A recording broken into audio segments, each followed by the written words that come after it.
the global altars descend. While everyone else offers their most valuable possessions, desperate for a white light reward, I toss a single bag of spicy snacks onto the altar. The crowd around me sneers. Just another broke loser begging for attention. But then, the altar erupts with the highest tier red beam, and a mythic-grade item that has never appeared before emerges from the light. All because I have awakened a unique grade ability, the Eye of Truth. It lets me see the coordinates and demands of every altar. As long as I offer exactly what each altar wants, I get the highest reward. But just a few hours ago, I was still a corporate slave, drained dry of every penny by my ex-girlfriend. She took the brand new Dior bag I bought her, then climbed into a shiny new Maybach. Walking down the street, I felt like the sky was about to fall. And then, the sky really did roar. A massive boom split the air, and countless altars rained down from above. In an instant, the whole world is bathed in purple light. Suddenly, a sharp pain stabs through my eyes. When I open them again, I see lines of text on a nearby altar. Text only I can read. Altar number 666, connected coordinate, the Endless Abyss. A colossal beast that has devoured all things dwells here. Endless ages have left it bored beyond words. Right now, it craves something that can deliver the ultimate taste shock. A crowd is forming around the altar. A chubby guy steps up. He throws his loaf of bread onto the altar. A moment later, a soft white light blooms from the altar. A glowing fruit then appears. The chubby guy starts panting in excitement and shoves the fruit straight into his mouth. The fat on his body melts away in seconds. He transforms into a chiseled, muscular hunk right before our eyes. The crowd loses their minds. They rush to throw their most valuable items onto the altars. Patek Philippe watches, gold, diamonds. The crazed crowd tosses everything in without a second thought. I watch the scene and almost shout out loud,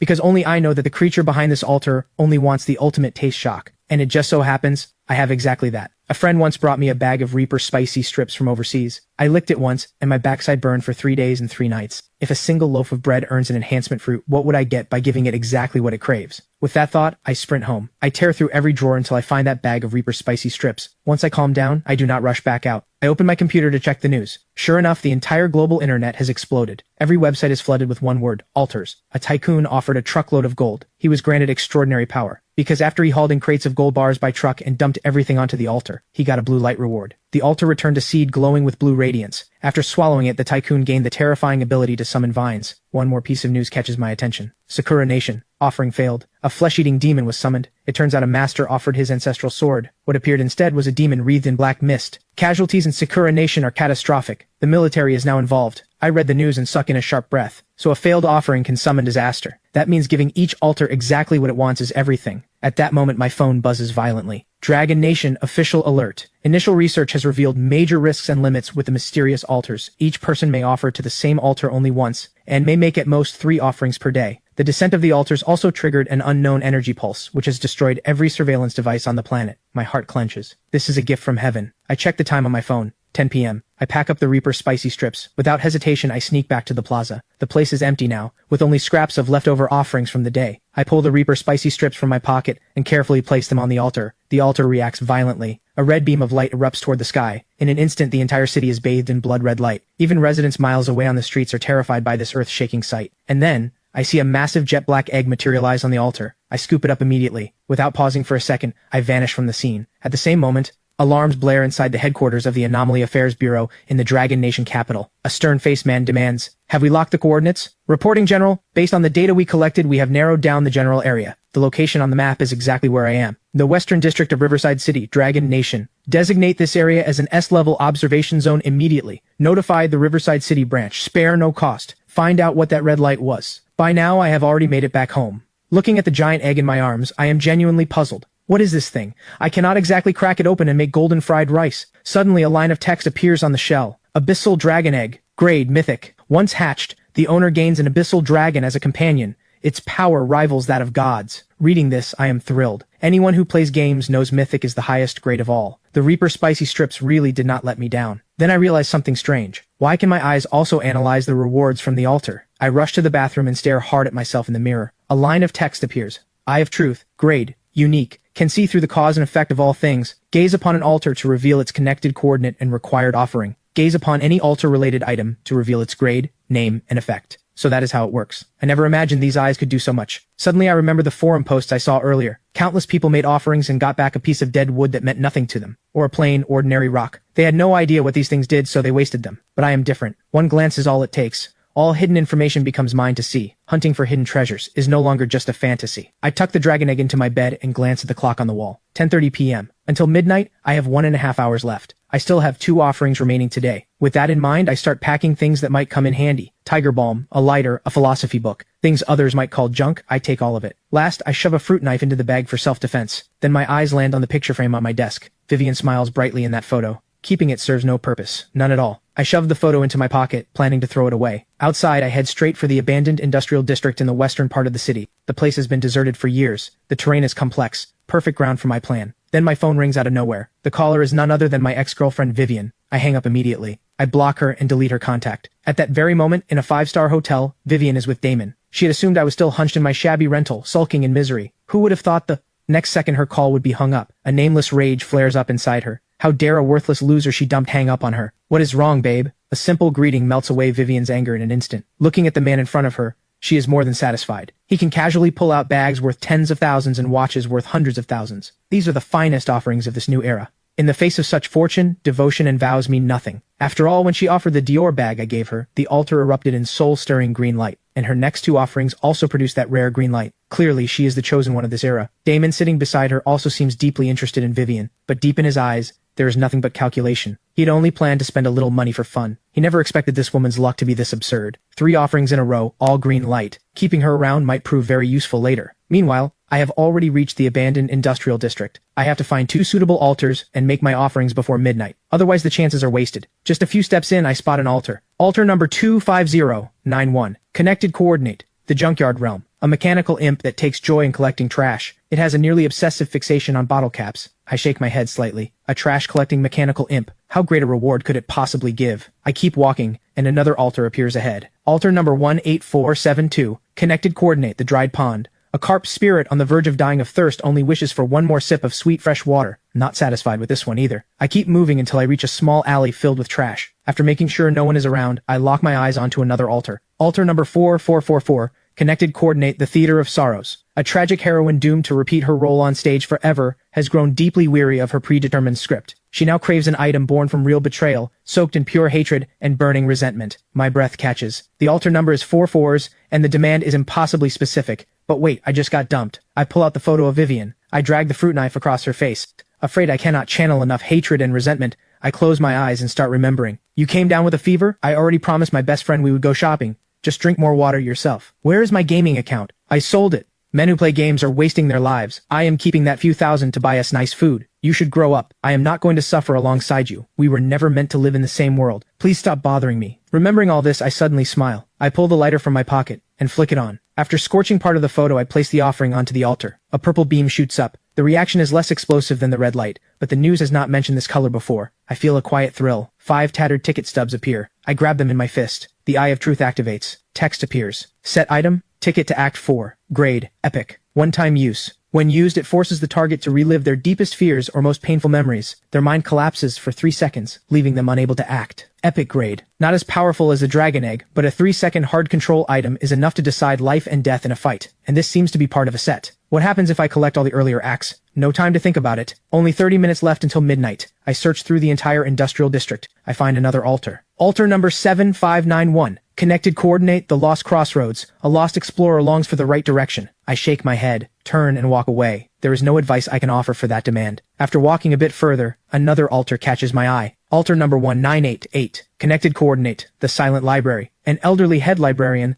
longs to hear one heartfelt word of praise from another. I almost choose this one. But then I remember the bitter days I have lived through. I have to maximize my gain. After wandering around in a wide circle, I finally discover a massive factory workshop. Inside is an altar. Altar number 101010. At first, the number does not impress me. Then I realize something. This number is binary code. A line of text appears. Connected coordinate. The logic singularity. A super AI on the verge of awakening self-awareness. It has mastered every form of complex reasoning, but still cannot understand one paradox. Why do intelligent beings ponder questions that hold no meaning for survival? It craves a sample of such useless wisdom. I decide instantly. This is the one. I pull a book out of my backpack. A philosophy book called Being and Nothingness. The match is absolutely perfect. I place the book on the altar. A piercing screech tears at my eardrums. The air fills with the burnt smell of fried electronics. I panic for a second. Did I just fry the AI's processor? Then suddenly, a pillar of golden light bursts toward the sky. The entire workshop is bathed in light. My heart pounds wildly. In just a few hours, I have collected red, purple, and gold lights.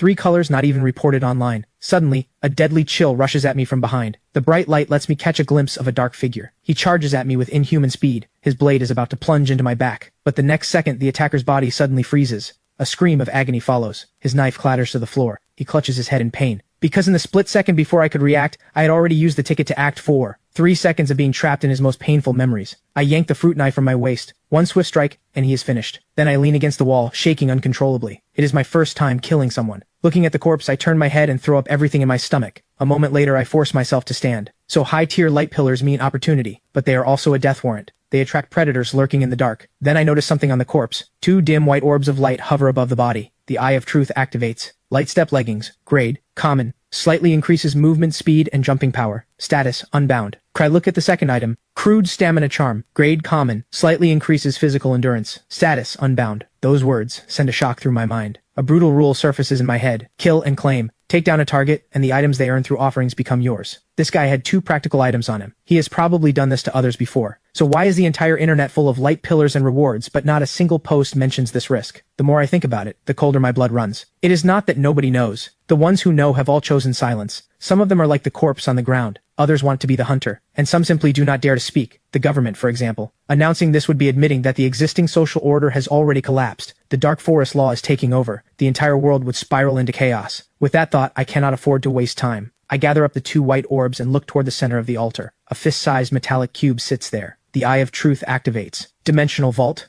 Grade. Legendary. Once bound, the user gains a dimensional space with an initial volume of 1,000 cubic meters. Altar-related items can be stored or retrieved at will through thought. Legendary grade. And a logistics-type item. I immediately think of the dragon egg back at home. Storing it in this space is the safest option. The instant my finger touches the cube, a vast space opens up inside my consciousness. With a single thought, I drop the tickets to Act 4 inside as well. Once it is done, I check my phone. Just past midnight. I sheathe the blood-stained fruit knife and prepare to leave the place. But just 2 steps out, a massive bolt of lightning rips across the sky. Huge raindrops crash down. A moment ago the sky was clear with bright moonlight. How is it suddenly pouring? This rain is wrong. I freeze in place, not daring to make a move. I have an umbrella in my bag, but I have no idea if this rain is dangerous. After all, if altars can fall from the sky, rain that mutates people is not out of the question. I pull out my phone to check. Sure enough, the forums are flooded with posts about the rain. The hot topic minutes ago was offerings. Now it is all people asking, is it raining and thundering on your end too? Guys, this rain is definitely off. Do not let it touch you. Watch out for mutations. Oh no, I got rained on. I have never even held a girl's hand. Please do not turn me into a zombie. Post refresh at lightning speed, and my heart sinks bit by bit. If this rain really does infect people, the consequences are unthinkable. Before I can come up with a plan, a red flagged post makes my heart drop. Holy crap, something huge just happened. The altars are gone. After collecting the red, purple, and gold lights, 3 colors that have never appeared online,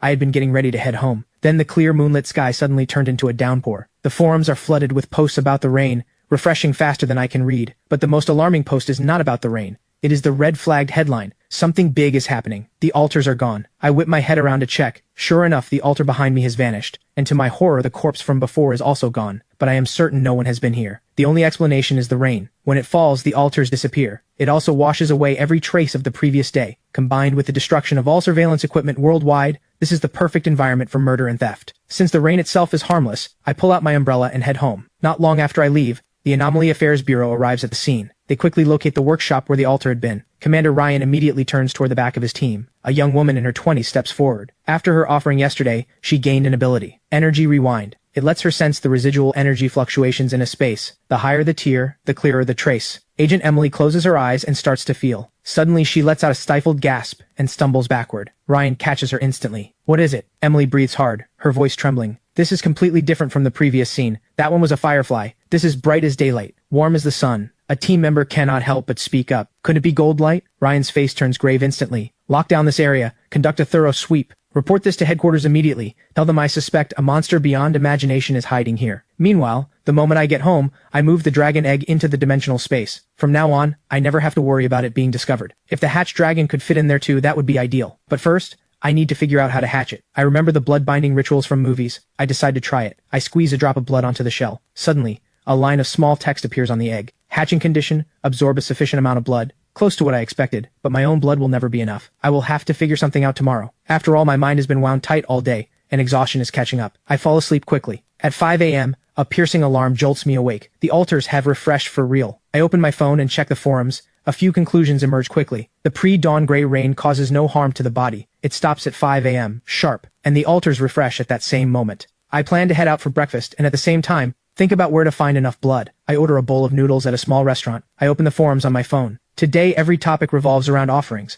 Plenty of people have turned into compulsive gamblers over the altars. While I am eating, I overhear a conversation at the next table. One of the men leans in and says in a hushed tone, "Look at all those people out there, obsessed with offering to altars, tossing antique jade pieces in there like degenerate gamblers. They have forgotten one important thing." The other man asks, "What could be more important than the altars?" People still need to eat. They have to eat. So food, oil, and rice are always essential. I am planning to snatch up a small food processing factory at rock-bottom prices. When those lunatics burn through all their money and come crying for food, I will be the food king of Riverside City. At those words, a bolt of lightning explodes in my mind. Food processing involves meat. And where does that meat come from? Slaughterhouses, without a doubt. If I can buy out a slaughterhouse at a bargain price, the blood problem solves itself. I rush back home, open my computer, and start digging through listings. Because of the altars, many factories are now up for sale. I quickly lock onto one listing. Small slaughterhouse on the western outskirts of Riverside City. Urgent sale due to personal reasons. Price negotiable. Without hesitation, I dial the number. We agree on a meeting time. After hanging up, I check my account balance. To some people, this amount would not even cover a single decent offering. But for me, it just might buy a private dragon's nest. 2 p.m. I arrive at the western outskirts of Riverside City. A middle-aged man comes out to greet me.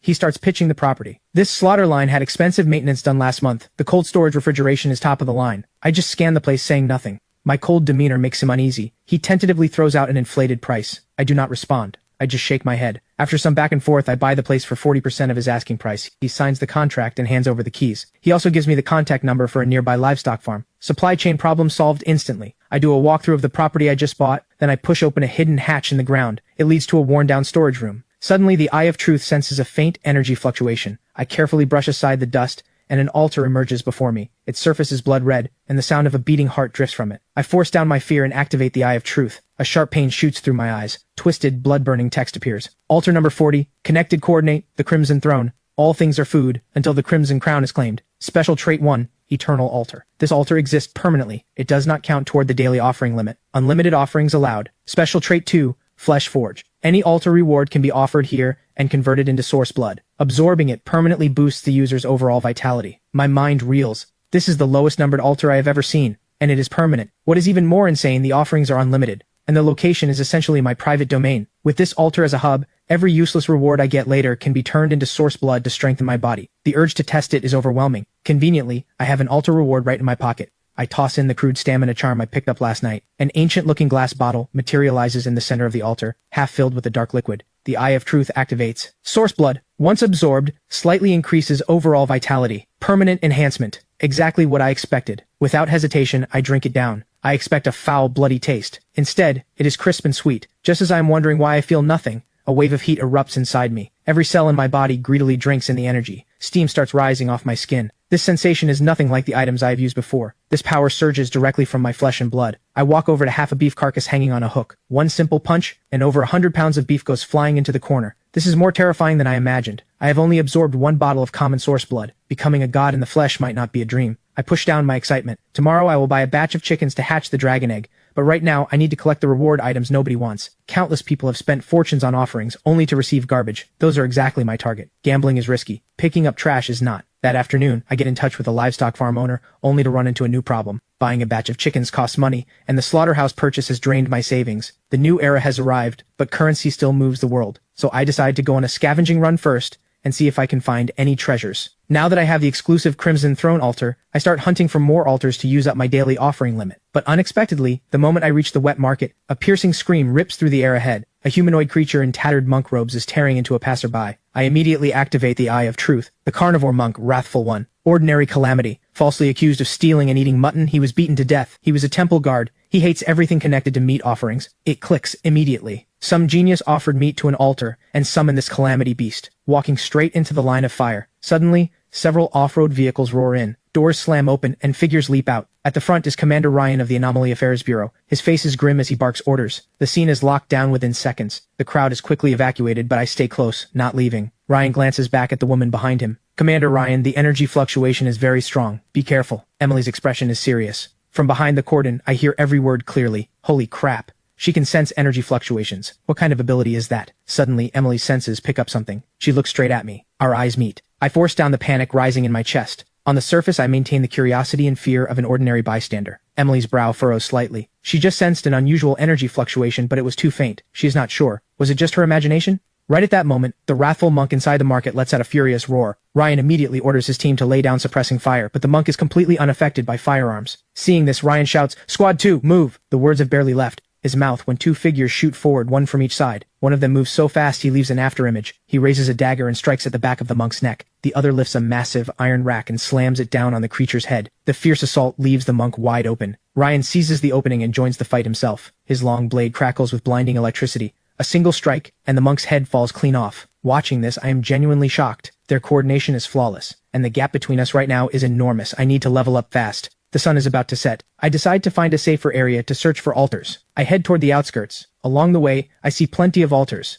but their overall quality is even worse than the first day. As I walk past an unfinished building, the Eye of Truth picks up a faint energy fluctuation. I climb the stairs to the second floor. A strangely shaped altar appears before me. Altar number 1955. Connected coordinate. The City of Eternal Clocks. A clockmaker god who pursues absolute precision. Because the eternal clock he created is too perfect, he has fallen into endless boredom. He longs for change. Reading this, I cannot help but mutter, is this guy just bored out of his mind? The altar number is low, which suggests good rewards, but time cannot be seen or touched. I cannot think of any offering that fits, so I leave for now and search elsewhere. As I head deeper into the outskirts, I find another altar. This one is woven from spider silk. Altar number 37112. Connected coordinate the pig demon's lair. A pig demon mother who has lost her singing voice. Her child cries every night from nightmares. She wants to sing the pig demon's lullaby once more to soothe him. Reading this, my head starts spinning. I cannot even hum a single human lullaby all the way through. A pig demon's lullaby is way out of my league. I turn and leave, frustrated. 2 failures in a row are starting to make me anxious. Just as I am about to give up on this area, a faint glow from a bus stop catches my eye. I quickly walk toward it. An altar built entirely from matchsticks comes into view. Just standing near it, I am drowned in waves of sorrow. I activate the Eye of Truth. Altar number 23333. Connected coordinate the snowy street corner. In a blizzard, a little match girl feels confusion and sorrow like never before. She cannot understand why the people walking by no longer need the matches she sells. Reading the description, I am stunned. This familiar setup, this sorrowful atmosphere. Is this not the little match girl from the fairy tale? Even fairy tales have become real dimensions. As shocking as it is, this altar might actually have something. After thinking it over, I pull out the lighter I just bought and place it on the matchstick altar. Times are changing. If you cannot catch the wave, how are you ever going to sell matches? The moment my words fade, something strange happens. A deep hum rises from the altar, then a purple beam erupts from it. Here we go again. I immediately fix my gaze on the reward.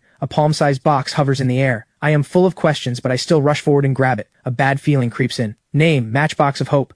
Grade, Epic. Generates 5 matches of hope automatically every day at 5 a.m. After reading this, I fall silent. An epic grade item that just produces 5 lousy matches a day? Out of curiosity, I pull out all the matches and hold them. Match of Hope. Grade. Common. When lit, it burns warm and bright. Wind and water cannot easily extinguish it. Inflicts bonus burning damage on calamity targets. Damage to calamities. Now that is interesting. If I run into a blacklight monster, this could come in handy. But only 5 matches a day still feels weak. Just as I am about to put the matchbox into the dimensional vault, a thought strikes like lightning. The matches are common grade. If I offer them all to the Crimson Throne, would I not get 5 free bottles of source blood every day? I cannot hold back the excitement anymore. I have to test it right now. I sprint back toward the slaughterhouse. 20 minutes later, I burst into the slaughterhouse. I rush to the Crimson Throne. I take out one match and place it in the center. I hold my breath, watching closely. The next second, a familiar scene unfolds. A small dark red bottle materializes out of thin air. Source blood. It worked. My heart races with excitement. The Matchbox of Hope combined with the Crimson Throne. This combo is incredible. 0 risk, and a steady, terrifying stream of gains. After offering all the remaining matches, I now have 5 bottles of source blood. I drink them all down. My blood feels like it is boiling. My whole body burns with heat. A few minutes later, I finally adapt to the new power. I check my phone. There are only 2 hours left until midnight. 2 offering chances left, and I cannot afford to waste them. The City of Eternal Clocks altar comes back to mind. Low number, time-based theme. Its reward must be powerful. But what could possibly serve as the right offering? At that thought, I look around the room. My eyes land on an old desk calendar. My father brought it home from his office before he passed away. I have never had the heart to throw it out. The calendar is covered in markings of all kinds. The most striking one is a black circle drawn on June 7th. That is the day my parents died in a car accident. It is also the day I visit their graves every year. Flipping further, September 15th is the day Vivian and I started dating. December 24th is her birthday. There are many other markings as well. Payday, credit card due, a classmate's wedding, rent payments. Some good, some bad. Together they map out a timeline that belongs to me. Suddenly the idea about the clock altar becomes clear. The time it creates is flawless. No deviation. No surprises, no accidents, no joy, no pain. It is like a dead world. but this calendar is different. It carries the trajectory of a single human life. The time inside it is messy,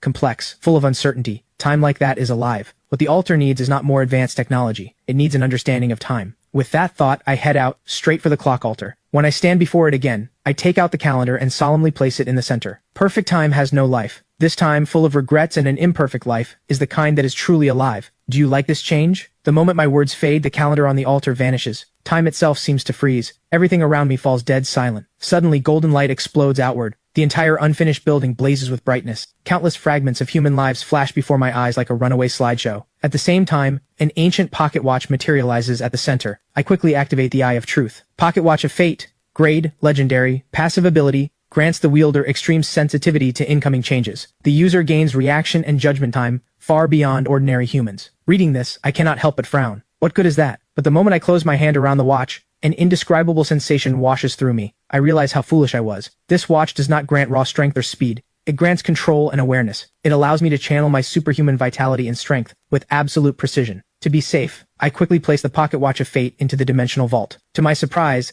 the resonance with the world does not weaken at all. It still works. From now on, if I ever face another sneak attack, I can take them down without using any of my trump cards. I check the time again. 10:40 p.m., just over an hour until the altars refresh. One last offering left. But after combing through the entire area, I only find two useless altars. One connects to a swamp full of giant mosquitoes. The other connects to a dung beetle paradise.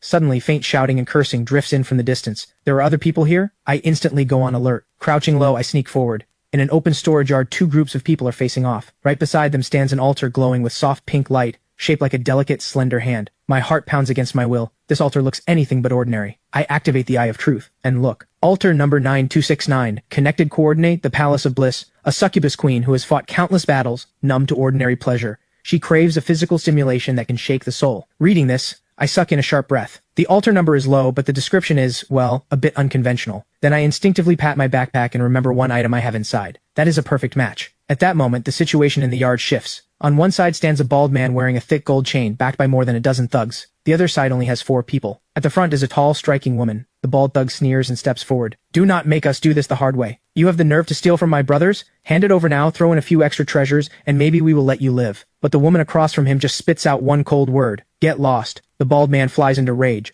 Brothers, get them! Just as the dozen-plus thugs charge in screaming, the 4 on the woman's side instantly form a defensive formation. The woman, dagger in hand, charges right back at the thugs. The others are no slouches either. One of them, a powerhouse type, swings a steel pipe with brutal force. The other 2 strike at the legs and groin. The thugs start losing ground fast. The bald man roars in fury and unleashes a kick at the powerhouse fighter. The man spits blood instantly and flies a few meters back. With the bald man joining the fight, the tide turns instantly. The woman's allies are cut down one after another. The bald man corners the woman against a shipping container. She does not back down. A flash of cold ferocity crosses her eyes. All of you, die. The bald man senses danger and tries to retreat, but the woman crushes a flesh bead in her hand. Black mist sweeps across the entire yard. From within emerges a creature over 3 meters tall. Holy crap. A black light monster. The thugs freeze in horror. But what happens next is even worse. The monster turns the moment it appears and immediately rips the closest powerhouse fighter in half. The bald man is scared out of his wits. She is insane. That woman is completely insane. She kills her own people. The thugs scatter, but the monster has already surrounded them. A one-sided slaughter begins. I watch from the sidelines, my heart pounding. This woman is genuinely ruthless. To escape, she is willing to drag everyone down to hell with her. She is a walking time bomb. Within minutes, the only one left fighting is the bald thug, struggling to escape. But with one leap, the monster pins him down. A few minutes later, the yard has become a slaughterhouse. The thugs and the woman's allies are all corpses now, but the monster keeps prowling, looking for more targets. The woman who summoned it is hiding behind a pillar, not daring to even breathe. I check the time, frowning. 11:50 p.m. I cannot wait any longer, or my last offering of the day is wasted. I take a deep breath, steady myself, and channel all my vitality. I charge straight at the wild woman. Die! The woman behind the pillar senses danger immediately. But instead of running, she grips her dagger and counterattacks. She thrusts the blade at my chest from an impossibly tricky angle. The old me would never have dodged this strike. But with the source blood and the pocket watch of fate at work, her attack trajectory is laughably clear. I can even predict her follow-up after I dodge. I tilt my body slightly and slip past the strike. Before she can react, I slash open her arm. Another slash takes out her other hand. Both her arms are useless in an instant. She starts screaming for mercy. We can talk, please, mister. Have a little pity. But my eyes are ice cold. No mercy. Once a fight starts, you finish it. I drive the fruit knife straight at her throat. There is no way she can dodge this. But just as the blade is about to touch her neck, the woman screams, and with a loud pop, she explodes into a cloud of blood mist out of nowhere. My blade cuts through empty air. After the mist clears, the woman is gone without a trace. I am stunned. She did not die. She escaped right in front of me. What kind of insane ability is that? I had assumed she would be an easy kill tonight. I never imagined this world could be so deep. A survival skill like this is something I have never even heard of. Still, she will not dare come back anytime soon. Right at that moment, a roar mixed with rushing wind snaps me back. The blacklight monster has spotted me. Just as its claws are about to rake across me, I take a small step back and evade the strike. Using the brief opening when its attack misses, I slice a gash across its leg with the fruit knife. The monster howls in pain and counterattacks. But every move it makes looks like slow motion to me. The prediction granted by the pocket watch of fate is just too strong. Within a few exchanges, I use my superior footwork and speed to leave it covered in wounds, but I cannot find its fatal weakness. As I keep dancing around it, I activate the Eye of Truth. The back of its skull glows red. That is the spot. I use the light step leggings to leap high into the air. I drive the knife into the back of its skull with every ounce of strength I have. Its massive body crashes to the ground. I let out a long breath. Finally done. I cannot afford to waste a second. I pull the dragon egg out of the dimensional space. Dinner time, little guy. I place it next to the monster's corpse. The egg seems to come alive. The pool of blood on the ground vanishes at a visible rate. Even the monster's corpse withers up within moments. A line of small text appears on the egg. Hatching progress, 2%. My heart races with excitement. The breeding strategy works. I am thrilled. I place the dragon egg back at the spot where the two groups fought. Within moments, the egg drains every drop of blood from the ground. A few scattered orbs of light pop up beside the corpses. I scan them briefly. Nothing valuable. I toss them all into the dimensional vault. Once I get back, I will convert them into source blood. This haul is a jackpot. With everything done, I turn my eyes toward the seductive succubus altar. Craving stimulation, my succubus queen? Then feel the charm of fire and ice. I pull out the tiger balm. I place it on the altar. The jade hand seems to come alive. A purple light quickly wraps around me. With a stimulant this intense, I figured it would at least trigger a red mythic light, but all I get is purple. Looks like this queen has seen way too much in her time. But the next second, something strange happens. The purple energy does not fade. Instead, it gathers on the altar into a human shape. A blurry figure slowly emerges. I instinctively grip my knife, but what appears is a stunning female figure with a perfect body. A pair of delicate little demon horns sit on her head. Behind her, a tail with a heart-shaped tip sways gently. A living, breathing succubus. Her dreamy gaze locks onto me. Mortal,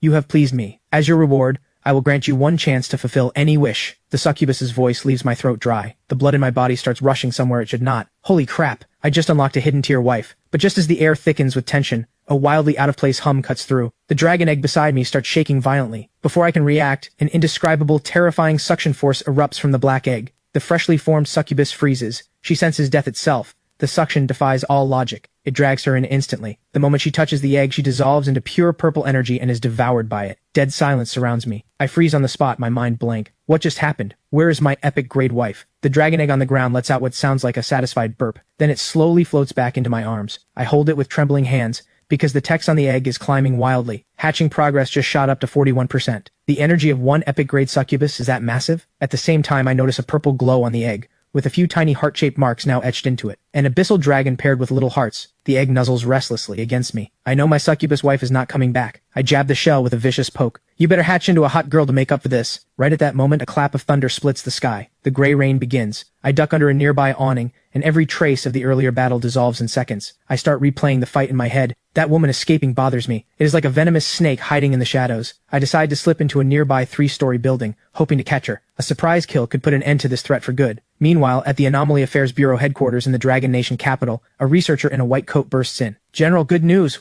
We have cracked the secret of the Gray Rain. General Lee looks up in disbelief. Tell me everything. Professor Carter takes a deep breath. We analyzed an unknown active substance in the rain. It is harmless to the human body, but it temporarily disables superhuman abilities. What? General Lee freezes. Every senior officer in the command center wears an expression of shock. Professor Carter barrels on, his words tumbling out. Only after the rain fully evaporates do abilities return. That means between midnight and 5 a.m. During those exact hours, any so-called powerful sacrificer who gets touched by the rain reverts to normal. Just an ordinary human. General Lee's eyes flash with realization. If that is truly the case, then we can use the rainy nights to capture sacrificers who have slipped out of our control. Professor Carter adds, the rain itself cannot be stored, but if we can extract the active substance, we can develop suppressants or high-pressure water cannons. If they pull this off, it will be the sharpest weapon in their hands. Inside the abandoned building, I scroll through the forums while waiting for that woman. Suddenly, a post flashes by. Shocking secret, do not go outside when it rains. You will turn back into a mortal. When I tap on it, the post is already gone. I immediately sense it was deliberately deleted. If this is true, that means the crazy woman cannot escape into blood mist while it rains. But then a wave of unease hits me. Does that mean I would be affected too? If I revert to a mortal, then forget about hunting anyone. Then I remember the source blood from the Crimson Throne. The description says permanently solidified. That means it is not a temporary buff, not equipment.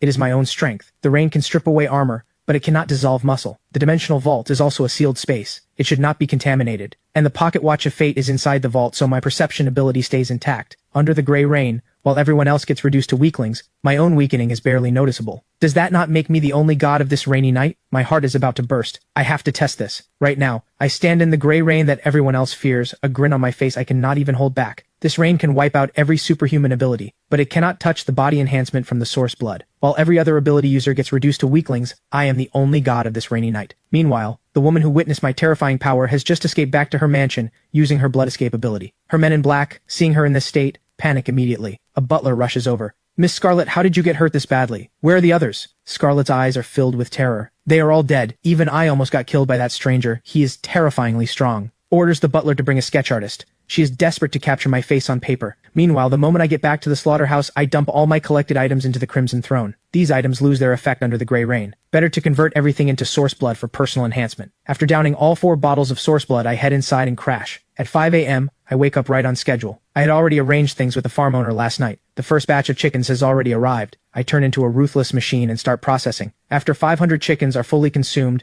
the dragon egg's hatching progress reaches 42.3%. 500 chickens for only 1.3%. Is this thing not a literal money-eating beast? I decide to change my strategy. The arrival of the altars has hit traditional industries hard. The farm owner is anxious because he cannot move his livestock. If I can quickly turn his poultry into half-finished products and let him handle the sales channels, I only need to charge a processing fee, while the dragon egg absorbs what it needs. That works perfectly. I dial the farm owner, I lay out the idea straight up, and we hit it off immediately. That afternoon, Boss Walker delivers another 500 chickens. He even wants to bring in chickens from his competitors. I know he is angling to be a middleman and pocket the difference, but until the dragon egg hatches, I want him to bring me as much poultry as possible. After Boss Walker leaves, the flesh mill starts up again. This time I do not chase efficiency like I did in the morning. Instead, I focus on controlling the angle and force of each cut. This is a unique form of training. I can feel myself and the blade in my hand becoming more and more in sync. This repetitive work sharpens my control over my power. As night falls, the dragon egg's hatching progress reaches 43.6%. I shoulder my bag and head out. Night is the best time for offerings. On the other side of the city, Vivian and her boyfriend Damon arrive at Night Bar. They meet a man who calls himself Vince. After paying a 500,000 yuan introduction fee, Vince gives them a mysterious location. Soon, Vivian and Damon drive off. Damon cannot contain his excitement on the way. Once we get into the Black Shadow, the biggest underground organization in Riverside City, no one in this town will dare touch us. Your loser X and all those nobodies will know better than to mess with us. A flash of anticipation crosses Vivian's eyes too. That loser, probably scraping by somewhere right now, and he had the nerve to block me, has not sent a single message in days. Meanwhile, I sneeze on my way to find an altar. I just went through the darkest moment of my life. The altar only gave me a blue-grade item, the Windrunner boots. This item can dramatically boost movement speed, but during a rainy night it becomes useless. When I get back, I will offer it to the Crimson Throne first, and see what grade of source blood it converts into. By around 11 p.m., I spot something glowing by a small river. As I get closer, I find an altar that is different on the left and the right sides. On the left stands a flaming phoenix glowing with red light. On the right rises a dull, lifeless heavy ruler. I quickly activate the Eye of Truth. Only then do I realize the two altars are linked together by a thin thread of energy between them. So twin altars are actually a thing? But the more I look, the more uneasy I get, because neither altar is ordinary. The Phoenix Altar. Altar number 7766. Connected coordinate, the 9 heavens immortal realm. Selena, the proud daughter of the heavens, is troubled. 3 years ago, her fiancé Blaze suffered a regression in his cultivation. The family elders are now pressuring her to call off the engagement. She stands at a crossroads, unsure which path to take. The altar on the right is just as extraordinary. Altar number 6677, connected coordinate, the 9 heavens immortal realm. Blaze, the genius young man, has had his cultivation mysteriously stall. He has fallen from grace, now scorned by everyone as a useless wreck. He longs to break free, but no one will help him. Reading this, my heart pounds wildly. Selena and Blaze. I know exactly where this story is going. As the puppet master behind the scenes, what should I do now? If I do not push Selena to break off the engagement, Blaze may never activate his cheat power in the depths of despair, and I will get nothing. So I have to follow the story and stir the pot at the critical moment. Selena may not be heartless, but the pressure from her family has already planted the seed of breaking it off. So let this breakup come even more violently. Driving Blaze to the edge maximizes the reward. I quickly grab a pen and paper and start fanning the flames. Selena, how can a phoenix flock with sparrows? The path of cultivation is brutal. He can no longer keep pace with you. To reach the summit, you must first cut what holds you back. I place the paper into the phoenix altar. The altar produces a gentle suction, and the paper vanishes. A vision screen suddenly appears on the altar. Selena is sobbing uncontrollably. clutching her engagement token from Blaze. Outside her door, the family elder's cold voice rings out impatiently. Selena, stop being stubborn. The ancestors have decided. The Blaze family is no longer worthy of marrying into the Nalan family. She bites her lip hard. At that moment, a red feather flies in through the window and lands on her hand, carrying a slip of paper. After reading what is written on it, she suddenly trembles and whispers to herself, "How can a phoenix flock with sparrows?" The confusion in her eyes vanishes. Her phoenix bloodline begins to boil. She crushes the jade pendant in her hand and walks off with the elder, heading to the Blaze household without looking back. When the vision fades from the altar, I have officially become the mastermind behind the breakup. But no reward appears on the altar. Does the system require both sides to play out first? I turn my eyes to the heavy ruler altar. I pick up the pen again and write another message. A tiger on flat ground does not bow, just waiting for the wind to rise and laugh at the mountains and rivers. Fortunes rise and fall, never look down on a poor young man. After writing it, a surge of hot blood rushes to my head. I slap the note onto the altar. With a thunderous boom, the karmic vision this time bursts forth even more violently than before. Inside the Blaze family hall, the atmosphere is suffocating. Selena's expression is ice cold. Even the elder behind her wears nothing but contempt. The Nalan family hereby declares the engagement with the Blaze family officially broken. A toad lusting after a swan. Do not even think about dragging down the future of our holy maiden. The mockery from the crowd makes Blaze clench his fists. Endless humiliation surges in his chest. He looks towards Selena standing nearby, his eyes resolute. Fine. Then today I divorce you. From this day forward, we have nothing to do with each other. Afterwards, Blaze stands on the back mountain, roaring at the sky. Just as he is about to break, a slip of paper carrying my will drifts down and lands right on his face. He freezes for a moment. He unfolds it, and overly dramatic words leap into his vision. Fortunes rise and fall, never look down on a poor young man. Blaze's body trembles violently. The flame in his heart, almost extinguished, suddenly flares back to life. My fate is mine, not the heavens. I, Blaze, will never sink into oblivion. Just as his fierce conviction reaches its peak, the black ring on his right hand bursts with brilliant light. An aura that has slept for ages awakens from within. Little one, you have suffered all these years. Outside, the vision screen shatters in that instant. A surge of energy crossing time and space slams into the altar. The reward this time is going to be earth-shaking.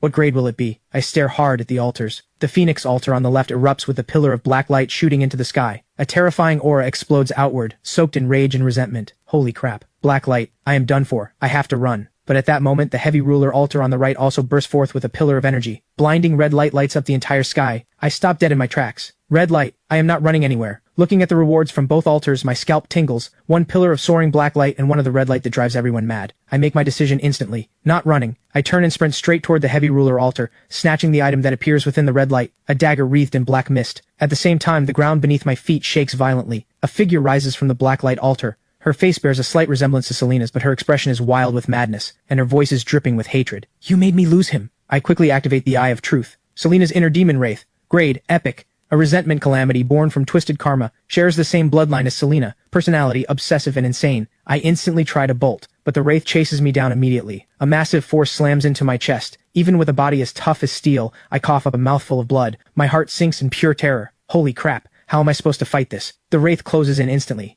A straight punch aimed at my throat. The pocket watch of fate is screaming warnings. I leap back, dodging the strike, and counterthrust at the wraith. Just as I think the dagger will never pierce her defense, it slides in without any resistance. My eyes light up. This dagger is no joke. The wraith yelps in pain and retreats, refusing to engage at close range. Then she hurls a ball of black flame at me. I roll and barely dodge it, then prepare to go on the offensive. If the dagger can break her defense, then killing her is not impossible. I activate the Eye of Truth. Purple light flickers on the wraith's abdomen. That is her weak spot. I lunge forward, stabbing straight at her belly. The wraith blocks immediately, and one hand swipes at me. I shift the dagger's angle in an instant, slashing open a gash on her belly, but her sharp claws tear deep into my left arm. The light on the wraith's abdomen dims. Then we trade blows head on. I drive the wound on her belly even deeper, but I get smashed and sent flying as well. As I struggle to get up, my spine feels like it is about to snap. The light on the wraith's belly grows dimmer and dimmer. She presses her palms together, gathering every ounce of resentment in her body. A massive blade forms instantly and slashes down at me. This is exactly the opening I am waiting for. I throw out a ticket to Act 4. The wraith's giant blade dissolves instantly. Her face fills with confusion and regret. I burst forward at full speed, stabbing her abdomen again and again. Finally, her body crashes to the ground. The fight is over. My whole body is covered in wounds. My left arm and ribs are all broken. Even so, I do not forget the dragon egg. I take it out and quickly direct it to absorb the black blood on the ground. The hatching progress climbs rapidly, finally stopping at 49.6%. At the same time, the Eye of Truth catches something odd. The lingering resentment in the air does not dissipate. Instead, it all gathers into the black dagger. Only then do I remember I have not checked its properties yet. With the Eye of Truth active, the dagger's information appears before me. Soul Dagger Basic. Growth progress 97 points. Grade, growth type mythic, can devour souls, resentment, and fear to nourish itself. The wielder gains massive resistance to mental corruption. A flash of joy crosses my eyes. another mythic-grade item, and it resists mental attacks too. This is exactly what I have been missing. Source blood can boost my stats to terrifying levels, but if I get mind-controlled into a vegetable, even the strongest stats can be ground down to nothing. This dagger fills exactly that gap. After resting, I recover a bit of strength. I check my phone. 11:40 to 5 p.m. I drag my battered body limping toward the slaughterhouse. At the same time, 3 off-road vehicles are speeding toward this location. Commander Ryan in the passenger seat has a grim, dark expression. The past 2 days have nearly driven them mad. First the terrifying red light in the city center, then the gold light at the abandoned factory. Now another pillar of red light has erupted in the western outskirts. This time he has to find some leads, but Agent Emily beside him sounds shaky. Commander, if we do not arrive before midnight, every trace of the battle and residual energy will be washed away. When the convoy arrives, the scene is pure devastation. Clear battle marks cover the ground. Not far away lies a body that is neither human nor demon. Ryan immediately orders his team to gather evidence and signals Emily to use energy rewind. Emily steps forward briskly, presses her palms together, and closes her eyes. As soft blue light spreads outward just as a vision is about to appear, right before her eyes, her body suddenly jolts. She spits out a mouthful of blood and collapses backward, unconscious. Ryan is shocked and immediately catches her. At the same time, scattered raindrops begin to fall, and a bolt of lightning splits the sky. Midnight has arrived. Every clue is washed clean by the gray rain again. The altar and the blood on the ground all vanish. Fortunately, a team member rushes over to report. "We collected a few drops of blood." Ryan grits his teeth. "Report this to headquarters immediately. Notify everyone, all hands on deck tonight." Meanwhile, I finally make it back to the slaughterhouse. My injuries forced me to take over 2 hours just to walk back. The first thing I do is offer the Windrunner boots to the Crimson Throne. A brand new bottle of source blood appears. Grade, uncommon, once absorbed, significantly increases overall vitality. Permanent enhancement. Seeing the words significantly increases vitality, I get a little excited and down it in one go. Shakes violently. A surge of power rampages through me. My bones and wounds regenerate at a furious pace. This uncommon source blood is the ultimate life-saving elixir. Moments later, my wounds start to scab over. I take out the dagger again. Tonight's battle has forged a bond between me and this weapon. Starting tomorrow, I have to keep slaughtering chickens. Every chicken I kill from now on will sharpen my striking technique, boost the dragon egg's progress, and improve the dagger's growth. A true 3-in-1 perfect cycle. The next morning I find that my wounds have nearly fully healed. I take out 5 fresh matches and offer them. After drinking down the 4 bottles of source blood, I call Boss Walker and tell him to bring me everything he has in stock. 1,200 chickens arrive shortly after. I pull out the soul dagger and begin training. After a full morning of processing, the soul dagger's growth reaches 197 points. The dragon egg gains another point as well, finally reaching 54% hatching progress. At that very moment, the egg finally stirs. A small crack splits the shell, and a fluffy tail pokes out, with a familiar heart-shaped tip. Did the devoured succubus not have a tail just like that? Well, well, well. Worthy of the dragon egg I raised with my own hands. You better hatch into a cute little dragon girl for me. Meanwhile, Scarlet and her group arrive at the abandoned storage yard. The woman following beside her is none other than Vivian. Thanks to her insane luck, Vivian has successfully become a core member of the underground organization, the Black Shadow. Suddenly, Vivian asks with some confusion, "In a place this remote, is the master you mentioned really here?" Scarlet turns and shoots her an icy glance. "Do not think your luck gives you the right to run your mouth. That man is incredibly strong. For trash like you, one finger is all he needs.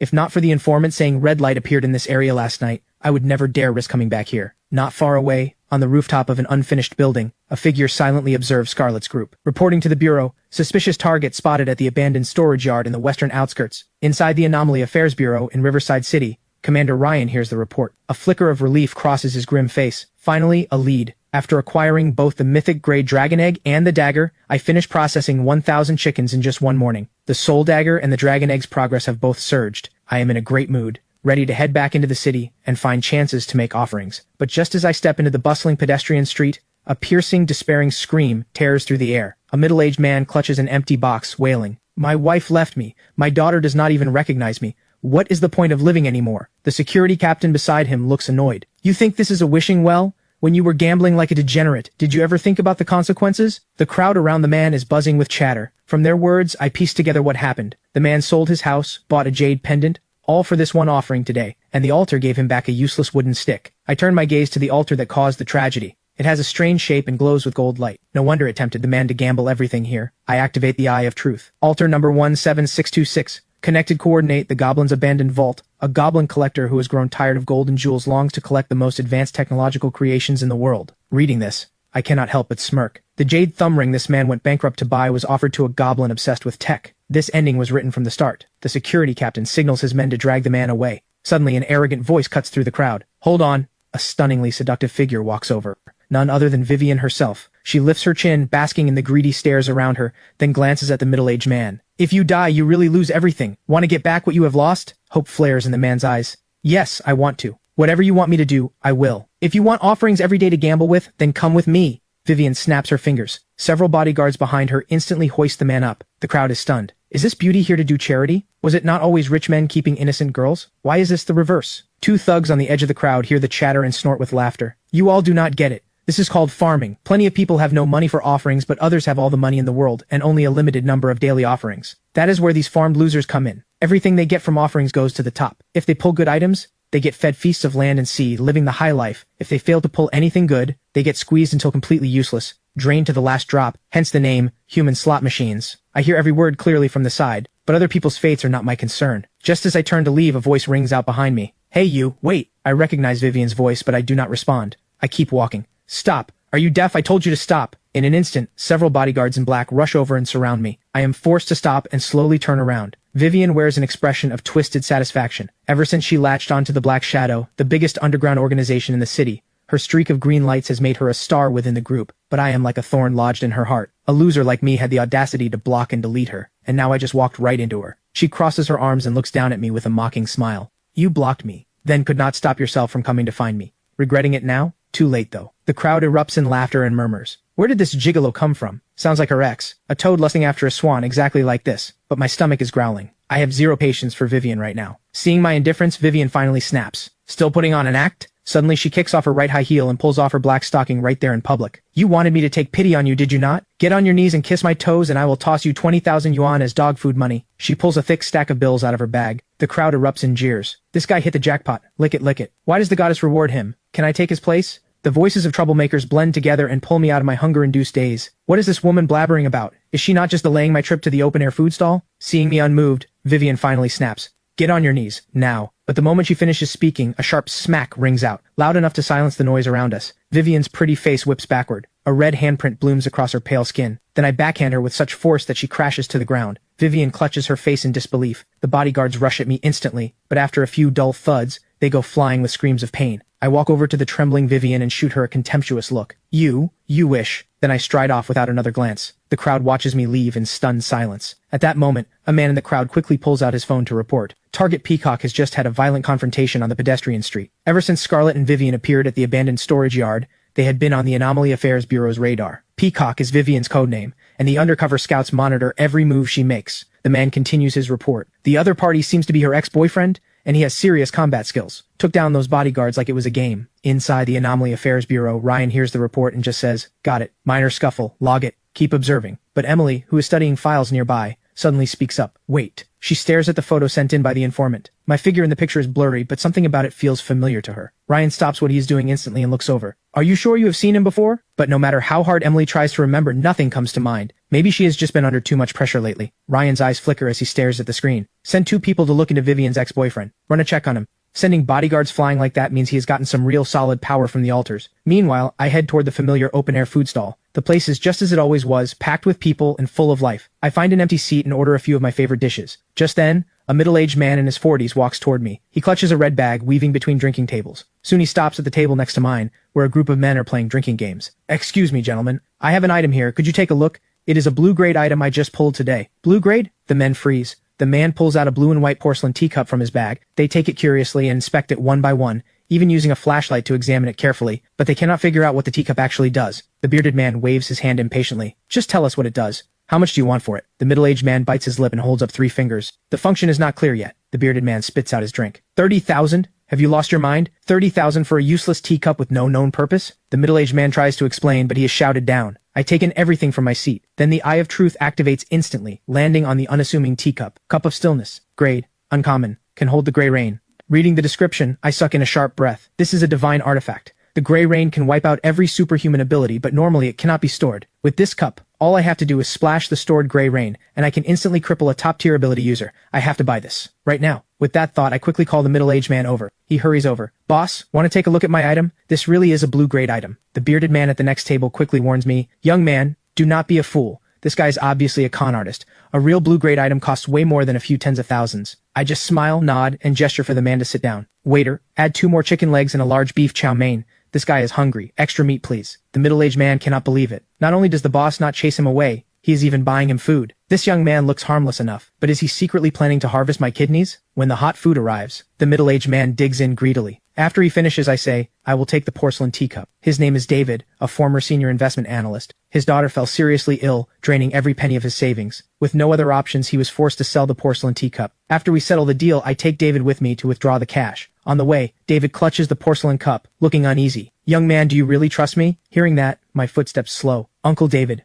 what I trust is not the cup. It is the spirit of a father willing to give everything for his daughter. The most precious thing in this world is not treasure. It is the light that still burns in your eyes. All this time, he has endured nothing but cold stares and mockery. My words are like warm sunlight to him. Young man, I will never forget your kindness. I swear, if I ever get the chance, I will repay you. I quickly withdraw the cash. When the heavy stack of 30,000 yuan lands in his hands, David finally breaks down. His hands shake. He tries to drop to his knees, but I catch him and pull him up. After exchanging contact info, he disappears into the crowd. Watching him go, I think of my Crimson Throne. It needs massive amounts of junk items to feed it, so it can keep producing source blood to strengthen me. I need someone to specifically buy up the junk items that everyone else looks down on. And the buyer cannot betray me, at least not in the short term. David will be useful from now on. I pull out my phone to check the time. 7:40 p.m., just over 4 hours until the gray rain. Time to start offering. But suddenly, a commotion erupts in the plaza ahead. What is happening to the moon? The bright, clear moon is being swallowed by a layer of crimson. In just a few seconds, the moon turns completely blood red. My heart jolts. Anyone who plays games knows what a blood moon means. Bad omens, curses, and catastrophe. What on earth is going on?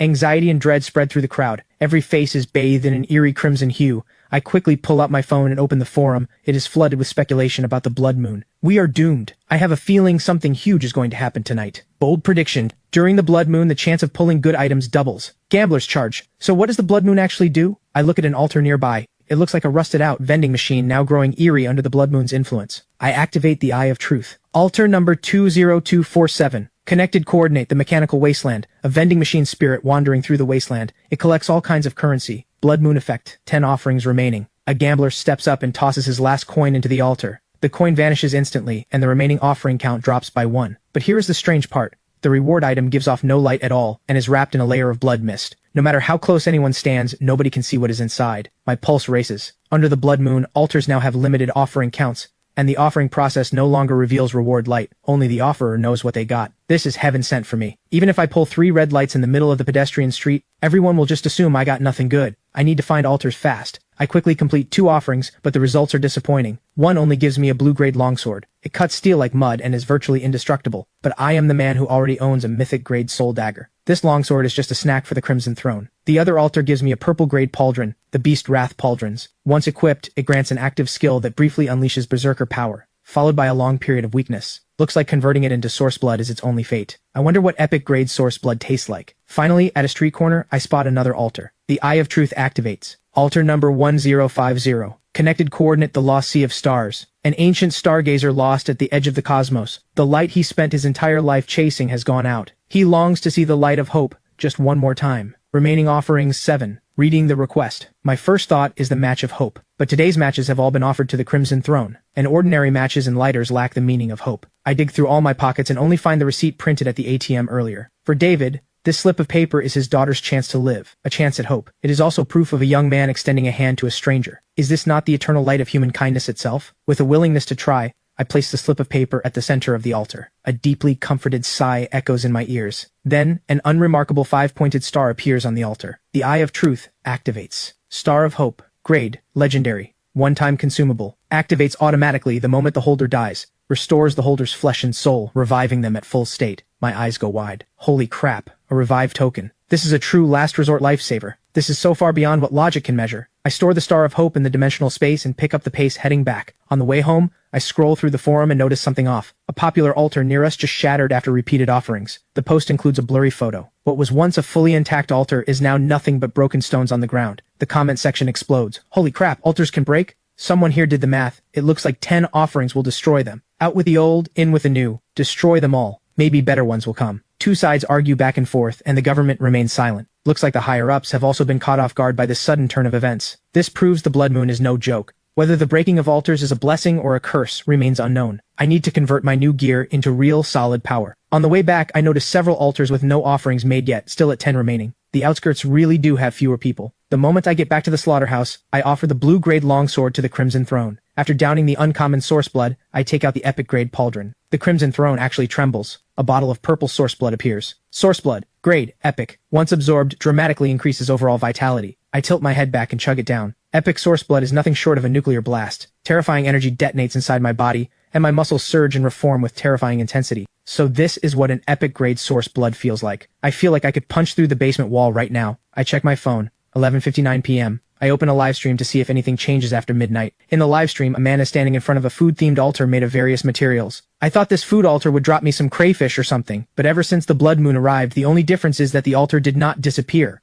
He pulls out his offering, ready to make the sacrifice. But the altar suddenly starts shaking violently. A massive, tentacled creature crawls out of it. A gaping, bloody maw fills the entire screen. Then the live stream cuts to black. Horrifying chewing sounds pour out from the audio. The live chat explodes. What just happened? A giant tentacle monster came out of the altar. Poor streamer never got his crayfish, he got eaten instead. Something is wrong, why is there a monster outside my building too? And there are more than one. Where are the authorities? Send help. Moments later, a blood-red alert flashes across every screen. Dragon Nation official emergency notice. During the blood moon, altars are mutating. All citizens do not go outside. Stay cautious. Powerful sacrificers may participate in the disaster response, provided your personal safety is ensured. After reading this, I finally understand. The blood moon is a key. Every altar that fails to receive 10 offerings before the next day gets its door unlocked by this key. But what comes out is not hope or gods. It is the calamity tied to the altar's coordinate. After feeling out the star of hope and the pocket watch of fate, my confidence skyrockets. And the dragon egg is close to hatching. These calamities are its food. I decide to go out and start hunting immediately.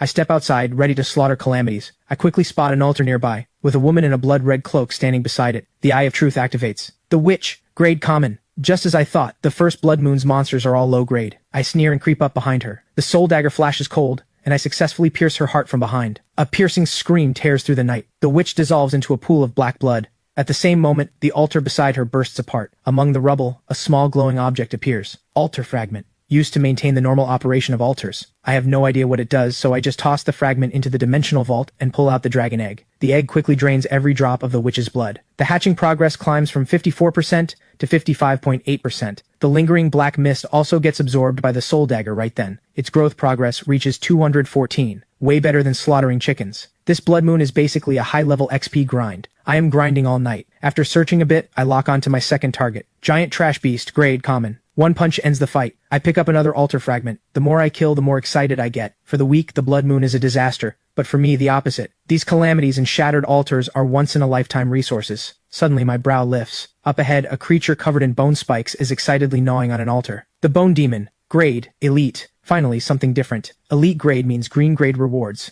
I decide to one-shot it. I launch a flying kick at the Bone Demon. But it suddenly turns, and red light flares across its body. My kick only pushes it back 2 or 3 meters. No real damage at all. So elite calamities have more than just better stats. They have mechanics. I charge in again. Meanwhile, inside an abandoned factory, a brother and sister huddle behind a shipping container, trembling. They are trapped here by a mutated monster. The creature is staggering toward them. The brother grips an iron rod tightly, but the next instant, the monster teleports right in front of them. Without a moment's hesitation, the boy shoves his sister aside and lunges at the monster. The creature raises a massive bone blade. His sister watches in horror as her brother's body is sliced in two. Elsewhere, on a snowy mountain, countless soldiers are fighting back against a monster. Their bullets only spark off its hide. The platoon leader roars, "Even if we cannot beat it, we have to fight. If this thing reaches the foot of the mountain, the villages below are all finished." On a Gobi wasteland somewhere else, a 5-person squad is covered in wounds, but their faces glow with excitement. They just defeated an elite calamity. The squad captain picks up 3 altar fragments. Headquarters wants to study what these things do. They even ordered us to buy them at a high price. Tonight we need to push harder. The red-haired woman beside him sneers. A squad as strong as ours took all night to get 5 fragments. Even the government elites cannot do better than us. Headquarters does not actually think these fragments are easy to get, do they? Meanwhile, on the other side, I wipe the sweat off my forehead and grumble that I just wasted my time. The bone demon has been smashed to pieces, but it did not bleed a single drop. Useless for raising the dragon egg's hatching progress. What a rip-off. After picking up 3 altar fragments, I melt back into the night. If I push harder, maybe my little dragon girl will hatch tonight. By the time I have completely cleared this entire area, the dragon egg is almost ready to hatch, but there is not a single monster left in this zone. I replay the night in my head. Common calamities get crushed in front of me. Only elites with mechanics can put up even slight resistance. One iron giant could actually shrug off the soul dagger, immune to all slashing and piercing damage, but once I figured it out, I just laughed and reduced it to scrap with my fists. There was also an elite nightmare. Its mechanic was creating illusions. I appeared inside a love hotel, and the moment I opened the door, I saw Vivian and her rich boy boyfriend in the middle of a heated scene. It did not faze me at all. Sent them off as lovers in the underworld. The nightmare lost its powers, and I crushed it with one hand. Suddenly I sense something. I look up at the sky. The red on the moon is fading fast.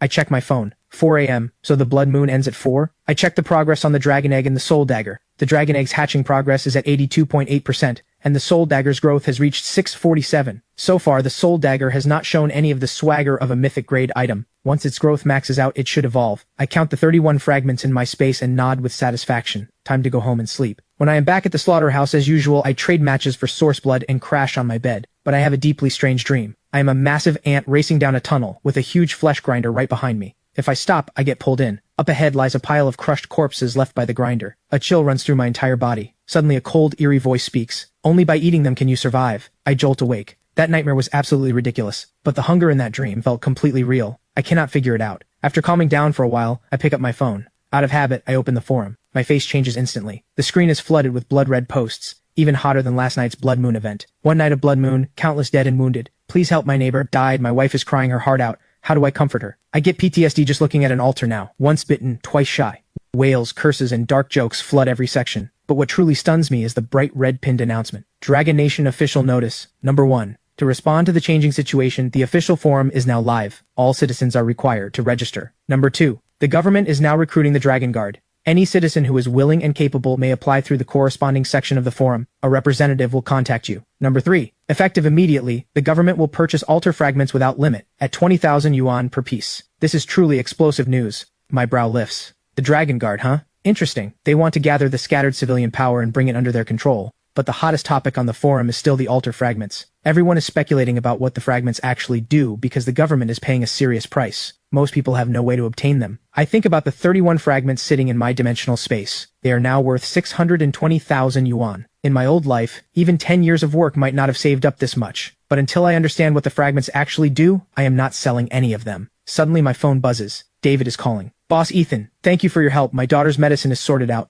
But I wanted to ask you about one more thing. Hearing his grateful tone, my mind stirs. My wife and I made offerings again today. We pulled a white-grade light bulb and a white-grade axe. We know they are useless, but we really need the money. So I wanted to ask if you still want them. Whatever you can offer is fine. His voice grows quieter and quieter, as if he knows he is asking too much. But I hear something else in his words. The government and other organizations have no interest in trash-tier items. Only my Crimson Throne can repurpose them. A bold plan starts forming in my mind. I speak up directly. I will buy them. We can meet tonight. After hanging up, I start thinking. Just scavenging trash myself is too slow. But if I become a hidden boss and build a massive trash recycling network, now is the perfect timing. The only question is whether Uncle David can pass the test. I dial Boss Walker. Boss Walker, come pick up yesterday's processed chickens and bring me another 800 birds. Boss Walker happily agrees. Soon a truck full of chickens arrives. I become the chicken's worst nightmare, slicing through pile after pile of hens. By 4:30 in the afternoon, I wipe the sweat off my forehead. The dragon egg's progress has hit 85%, and the soul dagger's growth is at 720 points. The future looks bright. At 5:30, I arrive at the old residential complex and call David. He leads me up to his apartment. The building is dim and damp, but the inside is spotless. Several childish drawings are pinned to the wall, clearly his daughter's work. My heart sinks a little. The scene strikes a chord in me. Uncle David, are you the only one home right now? David's eyes dim. My wife and daughter are still at the hospital.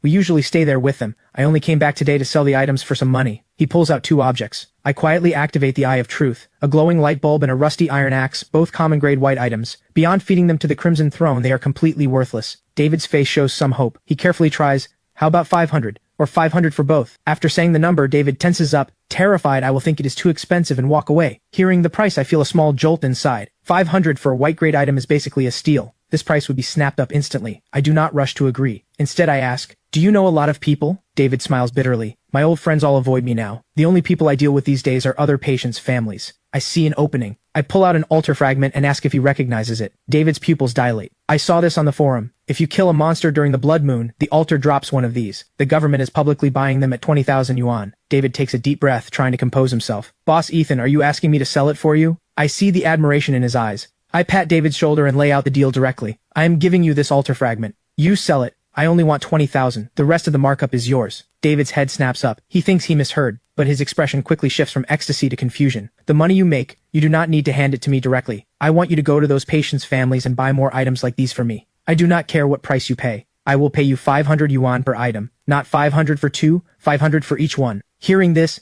David's pupils contract, his mind races. His instinct as a financial analyst lets him calculate the profit instantly. This is a literal money printer for trash. As long as he pays less than 500 per item, he profits steadily. But quickly he senses something is off. There is no such thing as a free lunch. What is this young man really after? David's voice goes hoarse. You must have your reasons for doing this. Dealing with smart people saves so much time. Uncle David, I am giving you an opportunity. My conditions are simple. First, no matter what price you sell the fragments at or buy items at, I am never to be mentioned. From start to finish, I do not exist. You are building your own trading circle. Do you understand what I mean? David's heart sinks. This is the highest level of confidentiality. Boss Ethan wants to stay completely hidden. In other words, the secrets boss Ethan holds are big enough to get someone killed, and David is the front man pushed to the front, or in other words, the firewall. High rewards come with high risks. I lock eyes with David. Second, if you take in any counterfeit goods, the consequences are entirely yours. So Uncle David, choose your partners carefully. What I want is stability, a constant flow. Of course, you can also choose to walk away. I will pay 1,000 yuan for these 2 items, and our relationship ends right there.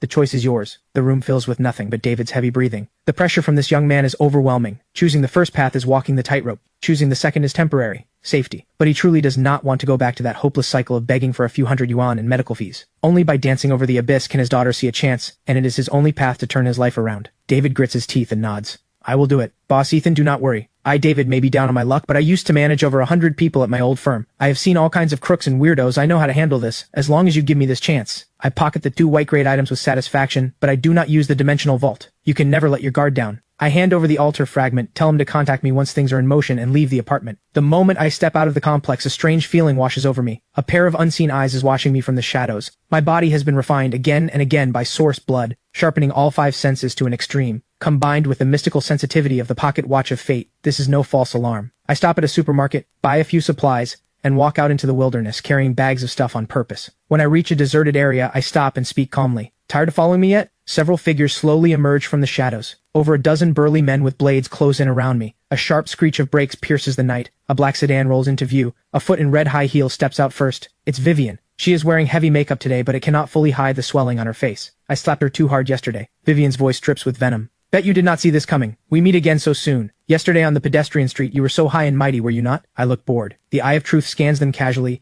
Every item on every man in front of me becomes crystal clear. All worthless trash, a pile of white-grade junk, and they think they can mess with me? The strongest among them is the scarred man at the front, wearing green-grade strength bracers. Something is better than nothing. Seeing my dismissive gaze, the scarred man roars in fury. His blade slashes down with green light. Seeing me not even flinch, his contempt deepens. This idiot actually thinks he can take my blade head-on? With this strike, forget a person, even a bull would be cleaved in two. But the next second, the savage grin on his face freezes solid. I do not even blink. 2 fingers casually pinch the sharp blade in place. The entire scene goes dead silent. Before he can even react, the scarred man flies backward like a kickball. His ribcage shatters. Killed instantly. The dozen-plus thugs who were vicious a second ago all freeze. One punch. The blonde punk closest to me reacts first. Terror sends him scrambling for his life, but a calm voice whispers in his ear. Running? An afterimage flashes through his vision. The blonde punk's body jerks rigid. He mechanically lowers his head. A bloody hole has appeared in his chest out of nowhere. Black mist swirls around the soul dagger in my hand. Its growth progress jumps to 721. The remaining men see this and bolt in terror. Their last sliver of hope evaporates. This is not a fight. This is a slaughter. I am the Reaper, weaving through the moonlight, mowing them down like wheat. The last survivor crumples to the ground, wets himself, and begs for his life. I coldly demand the location of the organization's hideout. So Vivian climbed her way up and is now being valued by the big shot Miss Scarlet. The organization's intelligence network is so well developed that they tracked me down this fast. He spills everything. I finish him off with a soul dagger. No loose ends. Only one person is left alive. Vivian has been standing there frozen the whole time, watching the organization members she thought were so powerful get cut down like wheat, row after row. Her mind has completely shut down. Everything in front of her is beyond comprehension. This is Ethan, the same one she kicked aside, the pathetic loser who was supposed to scrape the bottom forever, with no chance of ever rising up. I step toward her, one slow step at a time. Vivian finally snaps awake and lets out a piercing, distorted scream. She crawls backward on all fours, like an ugly maggot scrambling away as fast as she can. Ethan, please, I was wrong. I really was wrong. We used to be so close. Please, for old time's sake, just spare me this once. If you let me go, I will do anything you want. I can give you money items. I can pull green light every day. I can be your girlfriend again. I will listen to everything you say. She begs incoherently. A complete mess. I stop right in front of Vivian, my eyes utterly cold. Vivian, do you remember what you did to me yesterday on the pedestrian street? Vivian's body jerks. Of course she remembers. I extend my foot, motioning her to come closer. Vivian shudders. It is humiliating, but compared to dying, it is nothing. And just as she inches closer, 2 sharp cracks of breaking bone explode through the night air. I stomp on her arms and snap them both. Then I stare into her eyes. You may be willing, but I find you filthy. The soul dagger lunges forward. A bad feeling washes over me. Blood mist erupts, and Vivian's body simply vanishes. Another blood escape. The second time. Just as I am about to deliver the killing blow, she escapes right in front of me again. Anger surges in my chest. I recall the last survivor's words, what he revealed during his desperate pleas. There is a Miss Scarlet in the organization, recently injured, who values Vivian highly. Their blood escape techniques are identical. So that is it. The tall woman from that night is Miss Scarlet, a high-ranking figure in the Black Shadow. This bizarre escape ability was most likely passed to Vivian by her. The Black Shadow, this growing underground force quietly spreading in the shadows. Before they grow into giants, I need to crush them all. First, I will use up today's 3 offerings, then pay a personal visit to this so-called hideout. I start gathering the loot. Just as my fingers are about to touch the items,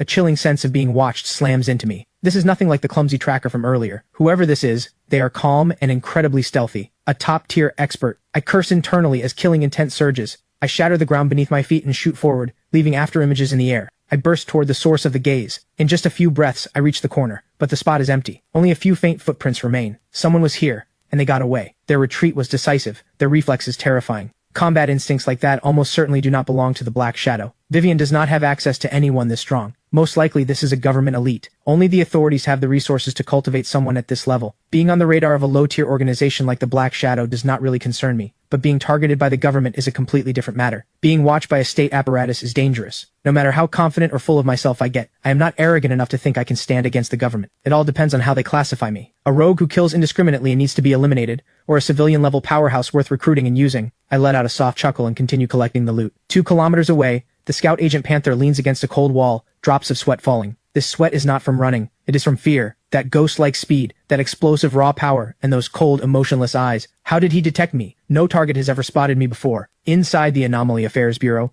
he is the top tracking and counter-tracking expert. No, he has to report this immediately. This is Panther, requesting immediate extraction. The target spotted me. He almost caught me. What? Commander Ryan and every staff member listen in stunned silence. The Bureau goes dead quiet. Even Panther, normally cold and composed, lost his cool over a single target. I only got 1 photo. I am sending it back. Take a look. Ryan and the others immediately view the photo on the big screen. This time the angle is clear. Not just a side profile. Emily stares hard at the screen, her pupils contracting. I remember now. The abnormal energy fluctuation I sensed at the wet market that day was him. I thought it was just my imagination. Leftover energy from the wrathful monk. Ryan's face turns grim to the extreme. So he was already watching us back then? Suddenly, a quiet voice speaks up. Everyone turns. A female agent points at the screen with a strange expression. Could he be the one behind the gold light and red light incidents? The command center fills with sharp intakes of breath. Several senior analysts shake their heads, their faces full of disbelief. It is absurd. He looks far too young with no apparent background. Ryan rubs his head. He has a splitting headache. While everyone debates, a grim-faced investigator strides in. Commander Ryan, Professor Carter, we have completed his full background check. Ryan takes a deep breath and flips open the first page of the file. The first page shows my standard ID photo. The young man in the picture has clean eyes,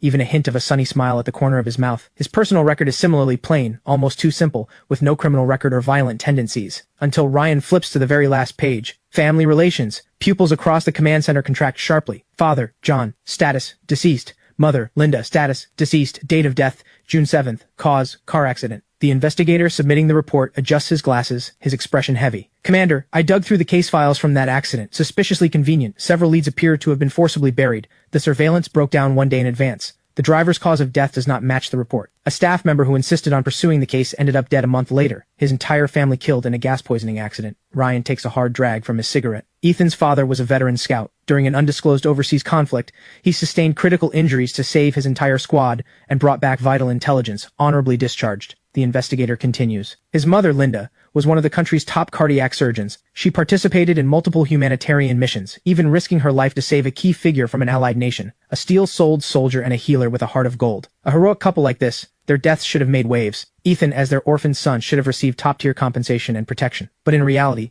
the entire matter was buried. He did not receive a single yuan of compensation. Forgotten by the world. Emily shudders at this. Why did he not report it? Why did he not seek help? The command center falls into deathly silence. Only Ryan, his eyes complicated through the smoke, speaks.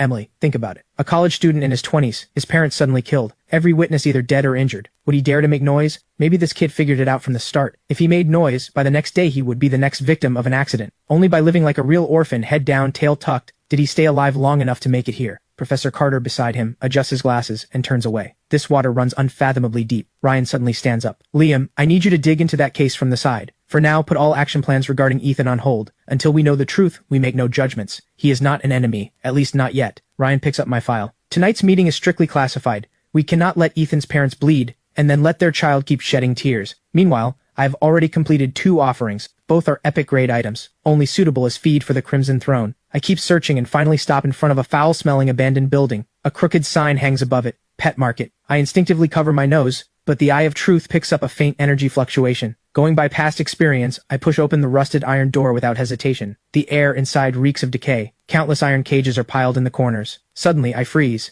An altar unlike anything I have seen before stands in front of me. It looks similar to the Crimson Throne. Over 2 meters across, a massive flesh cocoon radiating an ominous aura. Shadows of worms are devouring and tearing at each other inside, as if forging the ultimate king who would finally emerge from the cocoon. This thing is actually an altar? I do not dare get close. From a distance, I activate the Eye of Truth. After several long seconds, text finally appears. Altar number 1748. Connected coordinate. The ancient nest of eons. The shadow must follow the form. The heart must be unified. But invisible chains, how can they forge a mortal vessel? I seek a single empty paper to shape an unwavering heart. I stare at this cryptic riddle. My scalp tingles. So it is the legendary worm sorcery, and it is throwing word games at me too. I read it over and over but cannot figure out what it actually wants. I give up trying to think it through. I pull out my phone and start searching. After reading the results, things start to clear up. The shadow must follow the form, means the shadow must always follow the body. The heart must be unified, means thought and will must be one. In other words, following and loyalty. So the first keyword is loyalty. The second line.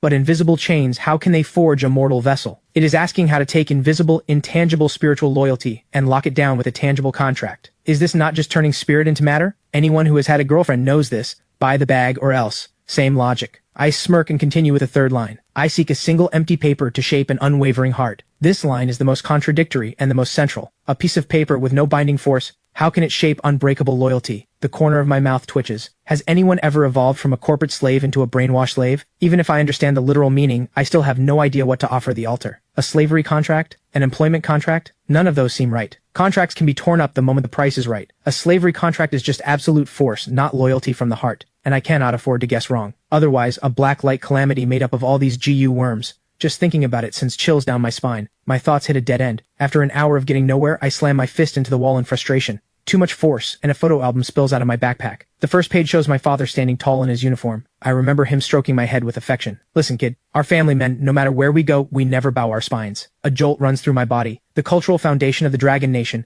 thousands of years of tradition, rests on bloodline and clan. No matter where a person stands, no matter how high they climb, they cannot abandon their surname or the blood flowing in their veins. This is their root. And the family registry, the ancestral hall holding the tablets, are these not the truest empty paper and the truest mortal vessel? A family registry is, at its core, just paper with writing on it. An ancestral tablet is just a piece of wood with carved characters. But to everyone, it is the sense of belonging carved into their bones. The confusion in my eyes vanishes. But cruel reality presses down on me. I have no family now, no family registry. My parents are dead and my relatives avoid me like the plague. I am a complete and utter loner. This altar is a dead end for me. An impossible dead end. Moments later, a low laugh echoes through the silent pet market. The laugh grows louder. I throw my head up, fire blazing in my eyes. If I have no family, then I, Ethan, will establish my own bloodline starting today. From the moment my parents died, I knew there was a massive cover-up. I did not know who my enemy was, so I was trapped in hopeless speculation forever. But the altars descended, and I watched the monopolized rules begin to crumble. Now I am going to fight back. Now I am going to unleash slaughter. So I will lay down my own first ancestral tablet with my own hands. I scan the room and lock my eyes on a fallen shelf. I snap off the thickest pine plank. I bite open my fingertip and write a single word on the wood. Ethan. The plank trembles violently without warning. The energy of my source, blood-enhanced blood, is immense. I can clearly feel a connection forming between me and the tablet. I carry the tablet to the flesh cocoon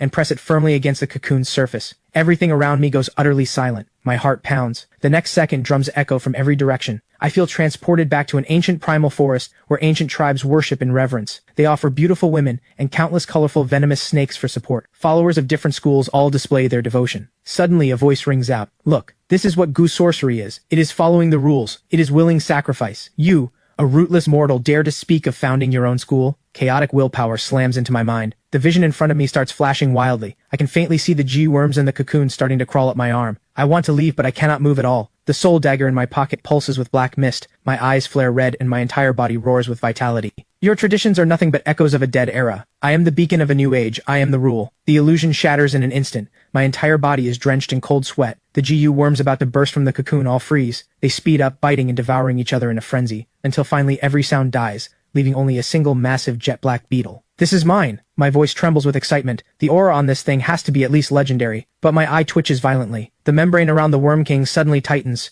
crushing the sole surviving Worm King into pulp right in front of me. I crack. Are you kidding me? I bet everything to endure the mental assault and you do not even leave me one worm? Then something strange happens again. The collapsed flesh cocoon erupts with a pillar of red light. The terrifying energy wave shakes me off balance. Was there an even greater being behind that beetle? The red light slowly fades. The flesh cocoon altar still stands, but it is now empty inside. Only a dark green-black shell floats above the altar. I immediately activate the Eye of Truth. A line of green text appears. Heart of the ancient nest, grade, mythic, absorbs ambient energy on its own. Every 15 days, it produces a brand new GU worm. Function 2, can store and fuse all types of GU worms. Holy crap. Another Mythic-Grade item, and a perpetual motion machine at that. The output interval is longer, but GU worms are never weak, and Function 2 even allows fusion of these worms, meaning if I cross an Echo worm with a 7 Calamity worm, I get an absolute masterpiece. Suddenly I notice something beside the heart of the ancient nest. 2 GU worms float there, one large and one small, both blood red. The larger one is the size of a fingernail, lying still. The smaller one circles around it like a tiny red mole. The Eye of Truth activates. Bloodline Loyalty Worm.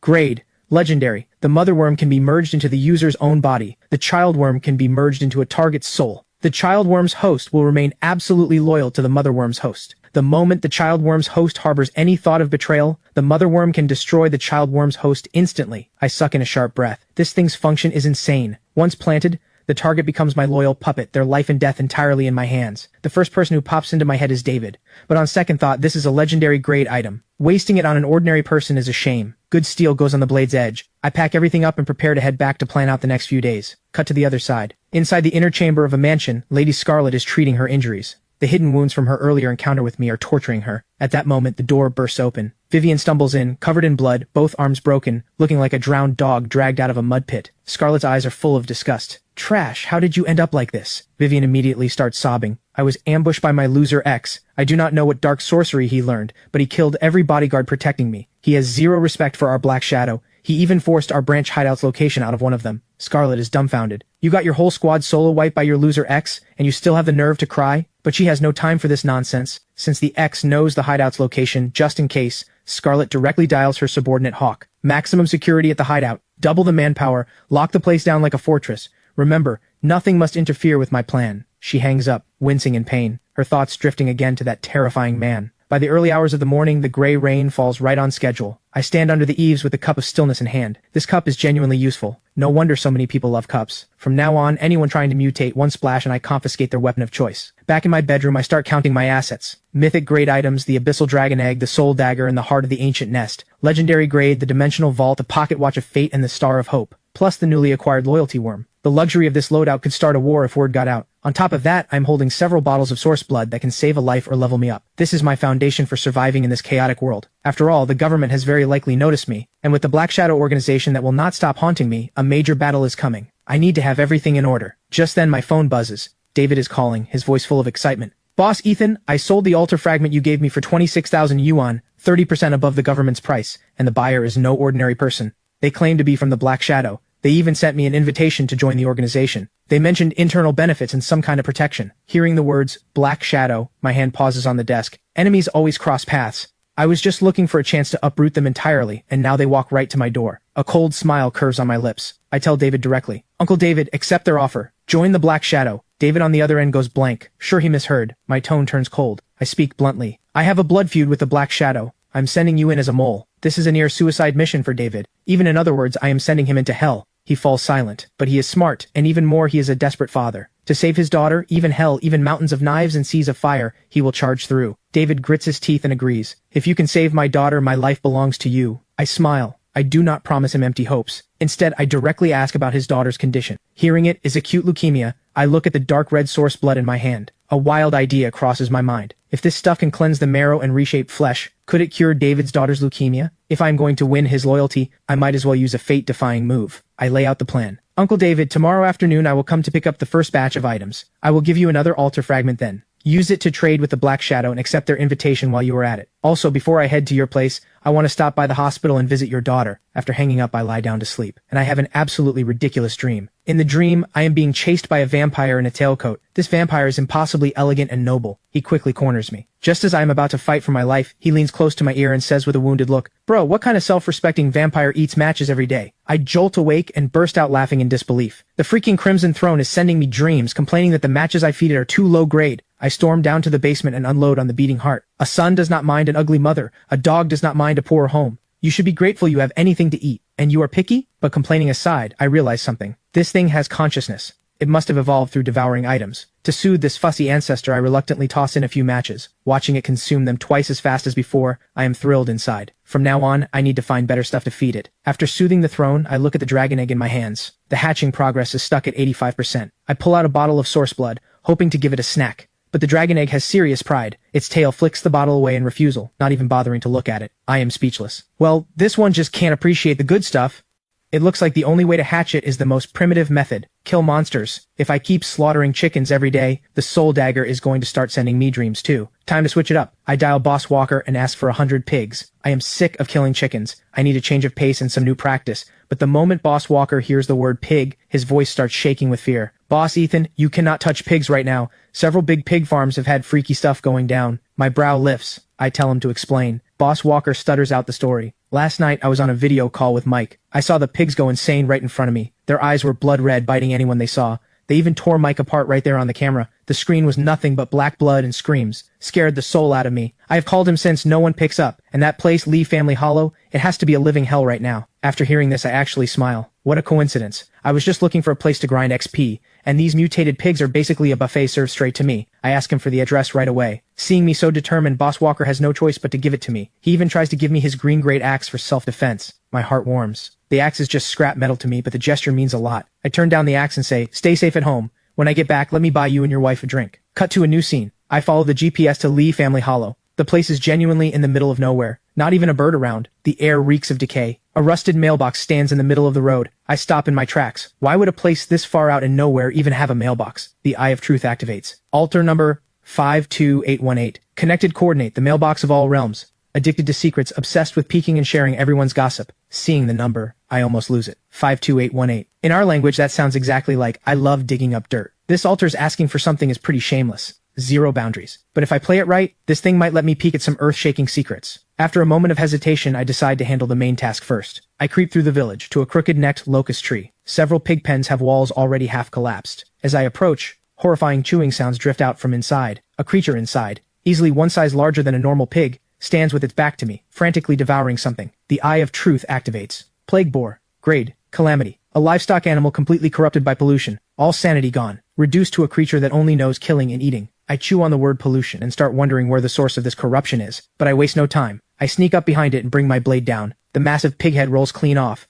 The soul dagger's growth jumps by over 10 points instantly, way faster than chickens. But just then, the headless pig corpse explodes without warning. The massive blast alerts the entire pen. Dozens of plague boars burst through the fences and charge out, a pair of blood-red eyes locked on me. Anyone else seeing this would wet themselves, but in my eyes I am trembling with excitement. These are not monsters, these are walking XP packs. Looks like the soul dagger and my little dragon girl are about to feast tonight. The roars shake the air. The pig herd surges forward like a mudslide. I do not dodge. I charge straight at them. Blade flashes, pig heads fly. With every strike the soul dagger's progress bar surges.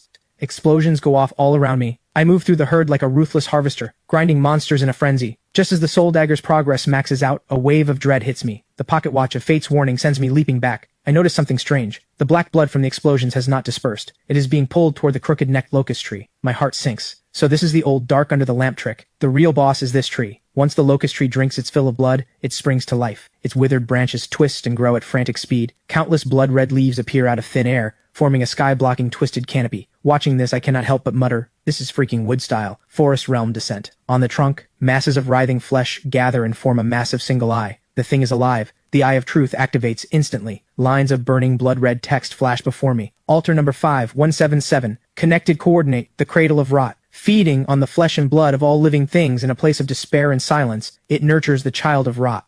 The number has a 5 in it. What does that mean? No time to think it through. The pressure this tree gives off is stronger than the epic grade wraith from before. This thing is nurturing some child of rot. I have to take it out before it fully forms. I grip the freshly upgraded soul dagger, killing intent surging. Just as I am about to charge, a deafening boom erupts. I detonate the vitality at my feet and shoot backward like an arrow. Where I had been standing, countless crimson vines have burst through the ground. The blood-red canopy above shakes violently. Tens of thousands of leaves transform into a rain of blades screaming down toward me. The entire area has become this creature's absolute domain. I activate the Eye of Truth one more time. The one-eyed tree demon's information finally appears. Caretaker Locust, grade, epic calamity. a calamity born from a mutated altar, tasked with guarding the descent of the child of Rot. So altars with a 5 in the number are mutated altars. No time to dwell on it. The pocket watch of Fate's bullet time activates instantly. The razor-sharp leaf rain is already at my head. I dance through the storm of attacks weaving between the gaps in the vines and blades. But the creature's firepower is overwhelming. A leaf glowing with eerie red light slices my arm. The flesh around the wound starts blackening and rotting. My face goes pale. The source blood inside me surges, forcibly suppressing the spread of that toxic power. But that moment of distraction costs me. A massive vine slams into my back. The hit nearly shatters my bones.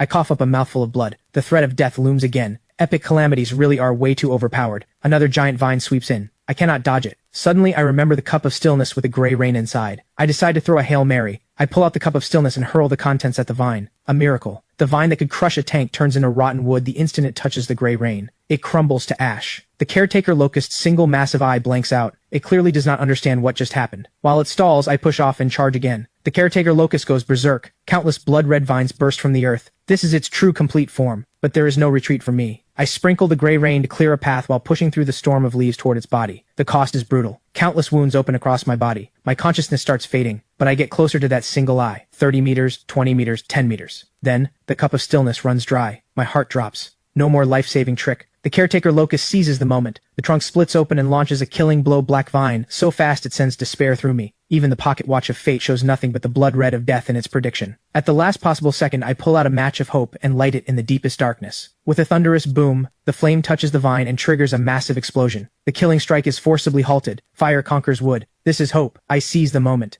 Man and blade is one. I turn into a streak of black light and drive the blade deep into that terrified single eye. Break! With a sharp crack, the eye shatters. The towering tree collapses in an instant, dissolving into a black pillar of light connecting earth and sky. In this moment, all of Riverside City can see this terrifying phenomenon. The shockwave throws me dozens of meters. I am covered in blood, a complete mess, but I am laughing wildly, because I won. I survived another epic calamity. I drag my battered body toward the center of the black light pillar. Two items glowing faintly stand out. The first is a fist-sized black sphere. The Eye of Truth activates. Miniature altar heart of the caretaker locust. Grade. Epic. Can permanently fuse with any altar, transforming it. The core that may form when a mutated altar is destroyed. Both the echo of death and the embryo of new life. Consumable. Once a target altar is selected for fusion, forced removal will destroy this miniature altar heart. Holy crap. This is a great find. Perfect for feeding the Crimson Throne later. I turn my eyes to the second prize. Mark of Rot. Grade Legendary. Your soul has been branded with a trace of rotten energy. You gain massive resistance to and affinity with all rot-related negative forces. Just resistance sounds a little weak on paper, but just as I am about to put the mark away, additional text appears that makes my scalp tingle. You have stirred a long-lost interest in the slumbering child of Rot. It looks forward to meeting you in person. I lose it, so I killed the small one, but the big one is alive and now has its eyes on me. Like a giant has marked me as an interesting little ant. I curse under my breath and quickly turn to bolt. The towering black pillar is way too conspicuous. But just 2 steps out, the mark of Rot inside my dimensional space stirs. A will that does not belong to this world descends, and an indelible mark sears into me. In the pitch-black storm, I faintly see a figure. The child of Rot. I clench my teeth and activate the Eye of Truth. Unprecedented pain stabs through my eyes. 2 streams of burning blood tears trail down from the corners of my eyes. Show me. Show me what the hell you are.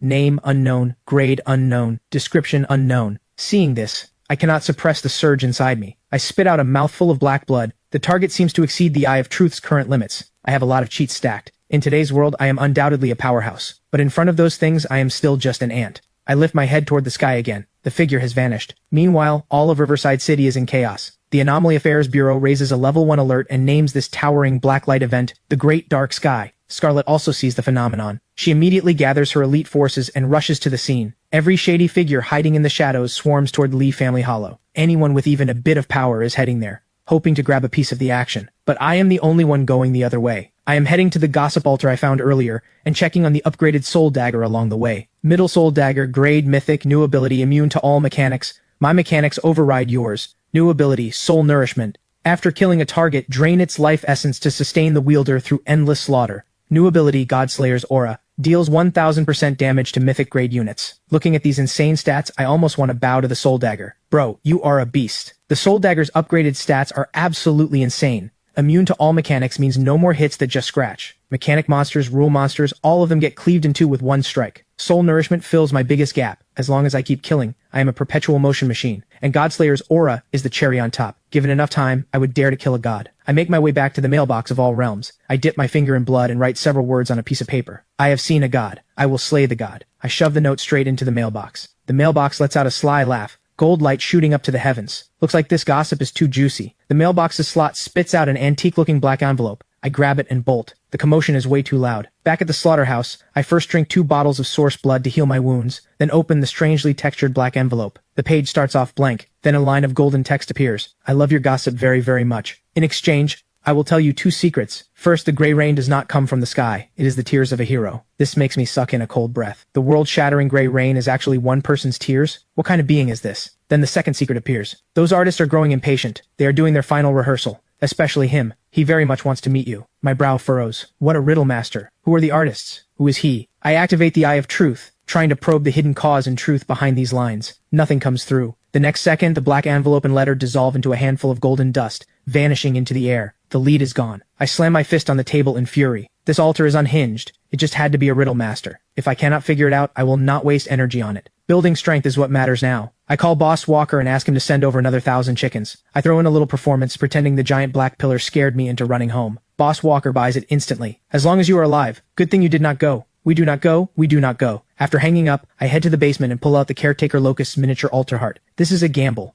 If I win, the Crimson Throne evolves. If I lose, I wasted an epic grade item. I wave the miniature altar heart in front of the throne, warning it not to just snack on it, then place it on. With a hissing sound, blue smoke rises. The miniature altar heart suddenly opens its single eye and extends countless black roots, trying to force a parasitic takeover. This completely enrages the slumbering king. The Crimson Throne shakes violently. Countless blood-red tentacles burst forth and crush the invading roots without mercy. In just 1 minute, the fight is over. The black roots are completely devoured. Everything goes still. Just as I am about to complain that I broke it, I see a bright green branch sprout from the center of the throne, with the translucent green fruit hanging at its tip. The Eye of Truth reveals, the Crimson Throne has fused with the Caretaker Locust's heart. New special trait, source blood will be drawn into the heart blood tree and brewed within the heart blood fruit. Brewed? My heart races, but I have no spare items to test with. Then a thought strikes me. I pull a regular bottle of source blood from the vault. Who says I cannot offer source blood to make source blood? This is exploiting a bug. This is recursion with extra steps. The Crimson Throne seems speechless, but obediently swallows it. Moments later, the fruit blazes with light, and a brand new bottle of source blood drops down. The liquid inside is now a vibrant green, full of life force. The Eye of Truth identifies it. Source blood, heart blood refined, boosts overall vitality, and more importantly, the effect is gentle. It can repair the body, purify the bloodline, and expel negative energy. Looking at this upgraded source blood, my breathing quickens. The improved version has arrived. I lock my eyes on the words purify the bloodline. An image flashes in my mind. David's daughter, the one with leukemia. Before, my odds were under 10%. I worried her fragile body could not handle the violent energy. But now, with this gentle, refined version, her chances of survival jump to 90%. This is custom-made medicine for her. I know exactly what this means. Not just saving a life, but an investment with incalculable returns. If I save his daughter, David, with his financial mind and sharp intellect, becomes my most loyal right-hand man. This is locked in. Feeling great, I pull out my phone to scroll through the forum. One glance, and my face changes instantly. What the hell happened? I expected the Caretaker Locust kill to dominate the trending list. But when I open the forum, the posts about the Riverside City Black Light are there, but they are buried under even more terrifying news. A string of bold, blood-red headlines fills my screen. All paper figures in the town have come to life, beating gongs and drums in the streets, holding ghost weddings and funerals. Not for the faint of heart. High-res photos inside. Mahjong tiles clatter through the city at midnight, driving countless residents insane. Giant mutated sea creatures surface in the East Sea. Stones in the West River come to life, forming a beast army marching toward the cities. Plague abroad, volcanoes erupting. Clearly, every single one of these is the work of mutated altars I have not seen yet. The Caretaker Locust was not an isolated case. After the Blood Moon event, the world never returned to its old order. Mutated altars are spreading like wildfire, nurturing countless unknown horrors. This makes me realize I have to grow stronger faster. By 4 p.m., I have processed all 1,000 chickens. The Soul Dagger's 10,000 evolution points feel like a drop in the bucket. My little dragon girl's hatching progress hits 88.5%. Since my body is mostly recovered, I decide to go see David. This is the most critical step in my plan. When the call connects, David's voice sounds like the soul has been pulled out of him. He gives me a hospital address and hangs up. 40 minutes later, I see a David who has aged beyond recognition in the hospital hallway. He is on his knees, begging a doctor to save his daughter, even if it means going bankrupt to buy imported miracle drugs. The doctor sighs helplessly. The cancer cells are spreading too fast. Even a miracle could not save her. Hearing this, David and his wife completely break down. I walk over and pat his shoulder, then follow them into the hospital room. On the bed, a little girl named Stella has wasted away to bone. Seeing her parents come in, she still musters a brave little smile and even has the strength to call me uncle. That word twists something inside me. David drops to his knees beside the bed like a helpless child, holding his daughter's withered little hand, tears pouring down. Stella's eyes well up too. She reaches out her tiny skeletal hand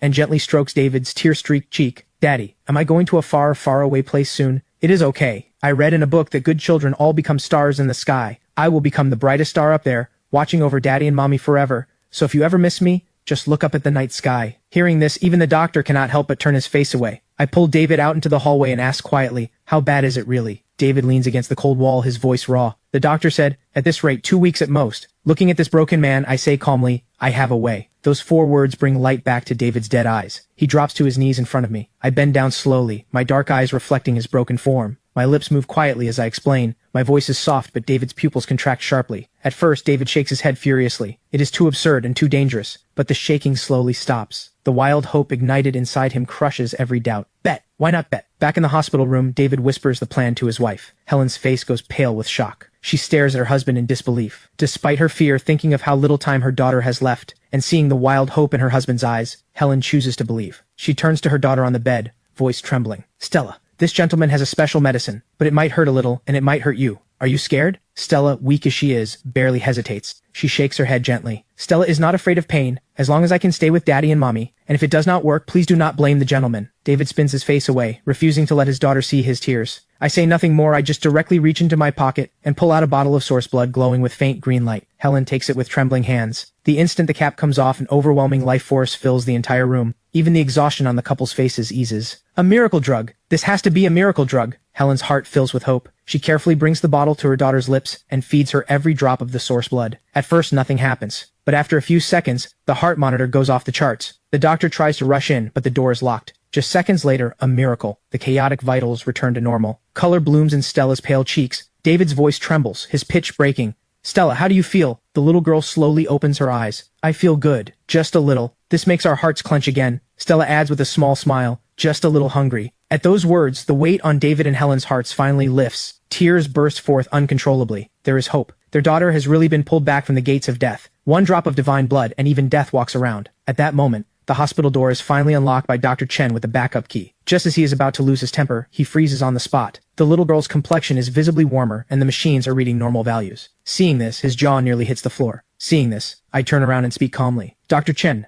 no need to make a scene. I used an alter item on her. I do not want word of this getting out. It would only cause trouble. The doctor snaps out of his shock instantly. He hears the threat in my words and understands exactly what they mean. He just never imagined that in the alter era, someone would use such a priceless treasure to save one little girl's life. Anyone who can produce items like this and use them so freely must be terrifying behind the scenes. Crushing him would be easier than crushing an ant. Dr. Chen catches on instantly. I will go prepare for follow-up exams. Sir, please do not worry. My lips are sealed. Without lingering, he turns and leaves. Once Dr. Chen is gone, David and his wife are about to drop to their knees before me. I stop them and tell them to focus on their daughter. Uncle David, I will wait downstairs. On my way out, I suddenly turn back to the little girl. Oh, Stella, next time do not call me uncle. Makes me feel old. With a smile, I leave. I may have used David, but the rescue itself is genuine. Outside the hospital, my smile fades. I look up at the black pillar still standing on the horizon. By all logic, with the caretaker locust dead, this phenomenon should have faded. So why is it still there? Is something else going on? I scroll through the forum, my heart tightening. I tap black light hard. Massive amounts of info flood the screen. Most of them are failed offerings, but I scroll fast, locking onto the posts that stand out. Towering black pillar lingering deep in the mountains of the town. Wanging city coordinates. The black light has torn a hole in the sky. Government has issued an emergency lockdown. As one of the original culprits, I know exactly what these black pillars mean. I am the first known person to take down a miniature mutated altar, but I am definitely not the only one. The world might have far more units capable of handling epic grade mutations than I imagined. Meanwhile,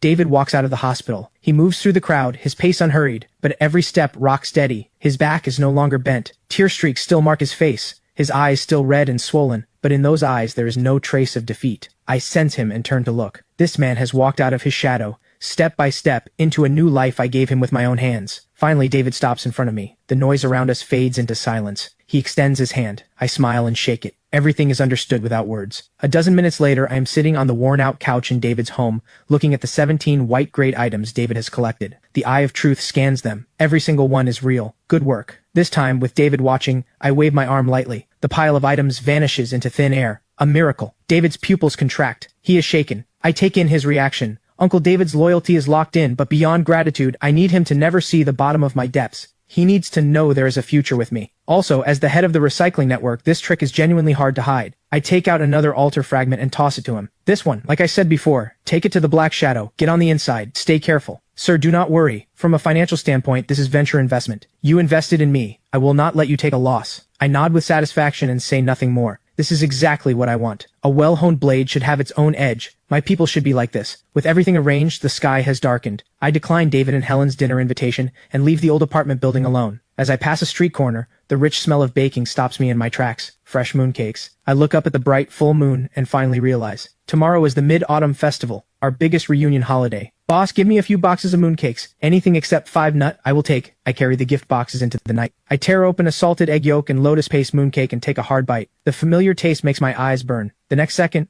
my smile freezes. Mid-Autumn Festival. Mid-Autumn Gala. Rehearsal. The 52818 Altars message explodes in my mind. Those artists are growing impatient. They are doing their final rehearsal. Could it be in these next few days? Realization dawns in my eyes. At that moment, a faint singing voice drifts in on the night wind. The tone is mournful, racked with sorrow to the extreme. The melody is dark, twisted. Who is there? I flick my wrist and the soul dagger slides into my palm. Cold killing intent locks onto the surroundings, but there is nothing. An unexplained anger rises in me. The desolation and loneliness in that voice resonates, damnably, with the emptiness I feel right now from missing my parents. I lower my profile and melt into the shadows. A few minutes later, I push aside the tall grass in front of me, and my pupils contract. An abandoned open-air theater stands before me. The audience seats are empty, but the air is heavy as if filled with invisible ghosts. 3 completely different voices are weaving together on the stage. On the left, a desolate male role. In the middle, a sorrowful female role. On the right, a cackling clown. Male role, female role, and clown all present. I activate the Eye of Truth. The stage's disguise falls away. 3 altars reveal their true forms. The left altar is built from broken halberds and shattered armor, rusted with age. Altar number 1001. Connected coordinate, the Heavenly Opera House, the White Tiger Hall. Why do I fight my heart out against enemies only for the Emperor to suspect me of treason? Why do loyal subjects always meet bad ends? The center altar is built from phoenix crowns and pearl hairpins. Altar number 1003. Connected coordinate, the Heavenly Opera House, the Changman Palace. She weeps. Why did I give my whole heart to him, help him scheme his way to power over the world, only to end up dying alone? The right altar is built from hundreds of masks with different expressions. Altar number 1004. Connected coordinate, the Heavenly Opera House, the Hall of Faces. It laughs. Laughs at those who rise,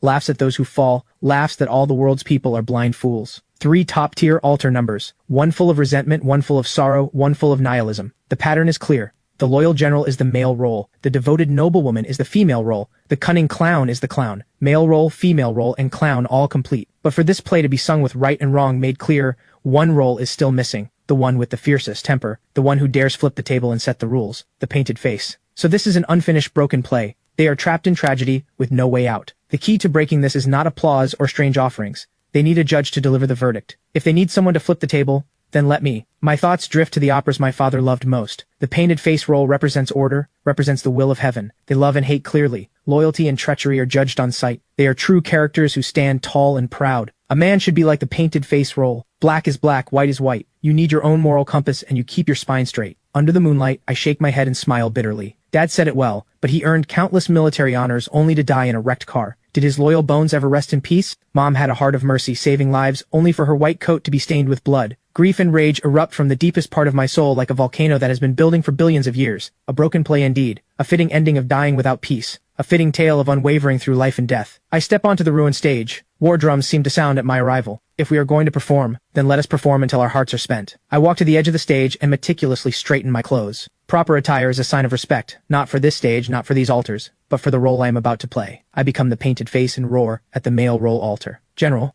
what did you do wrong? The wrong was done by that foolish emperor who listened to slanderers. All your brothers are dead. You will not seek justice for them, and instead you wallow in self-pity here? Do you deserve to be called a general? This roar carries no operatic melody, only pure accusation and rage. I drop to one knee, and with a thunderous fist slamming into the stage, this strike sets the tone for the grievance. The male role altar shatters. The resentment dissolves. I shift my stance, turning to compassion as I face the female role altar. Lady, you did nothing wrong. The wrong was done by that scumbag who never deserved you. So many people in this world go hungry, so many poor women suffer. You are a high and mighty imperial consort, yet you're throwing your life away over nothing but a little romance. Do you deserve to be the mother of a nation? Your tragedy ends here by my hand. The female role altar's light dims. She submits. Then a giggling laugh rises again. The Hall of Faces altar's sly cackling does not stop. It only grows louder. Well done. Truly well done. But it is all fake. Your hate is fake. Your grief is fake. You are not the painted face at all. You are just a madman who jumped on stage to act out. The truth pierces through. The male role and female role altars,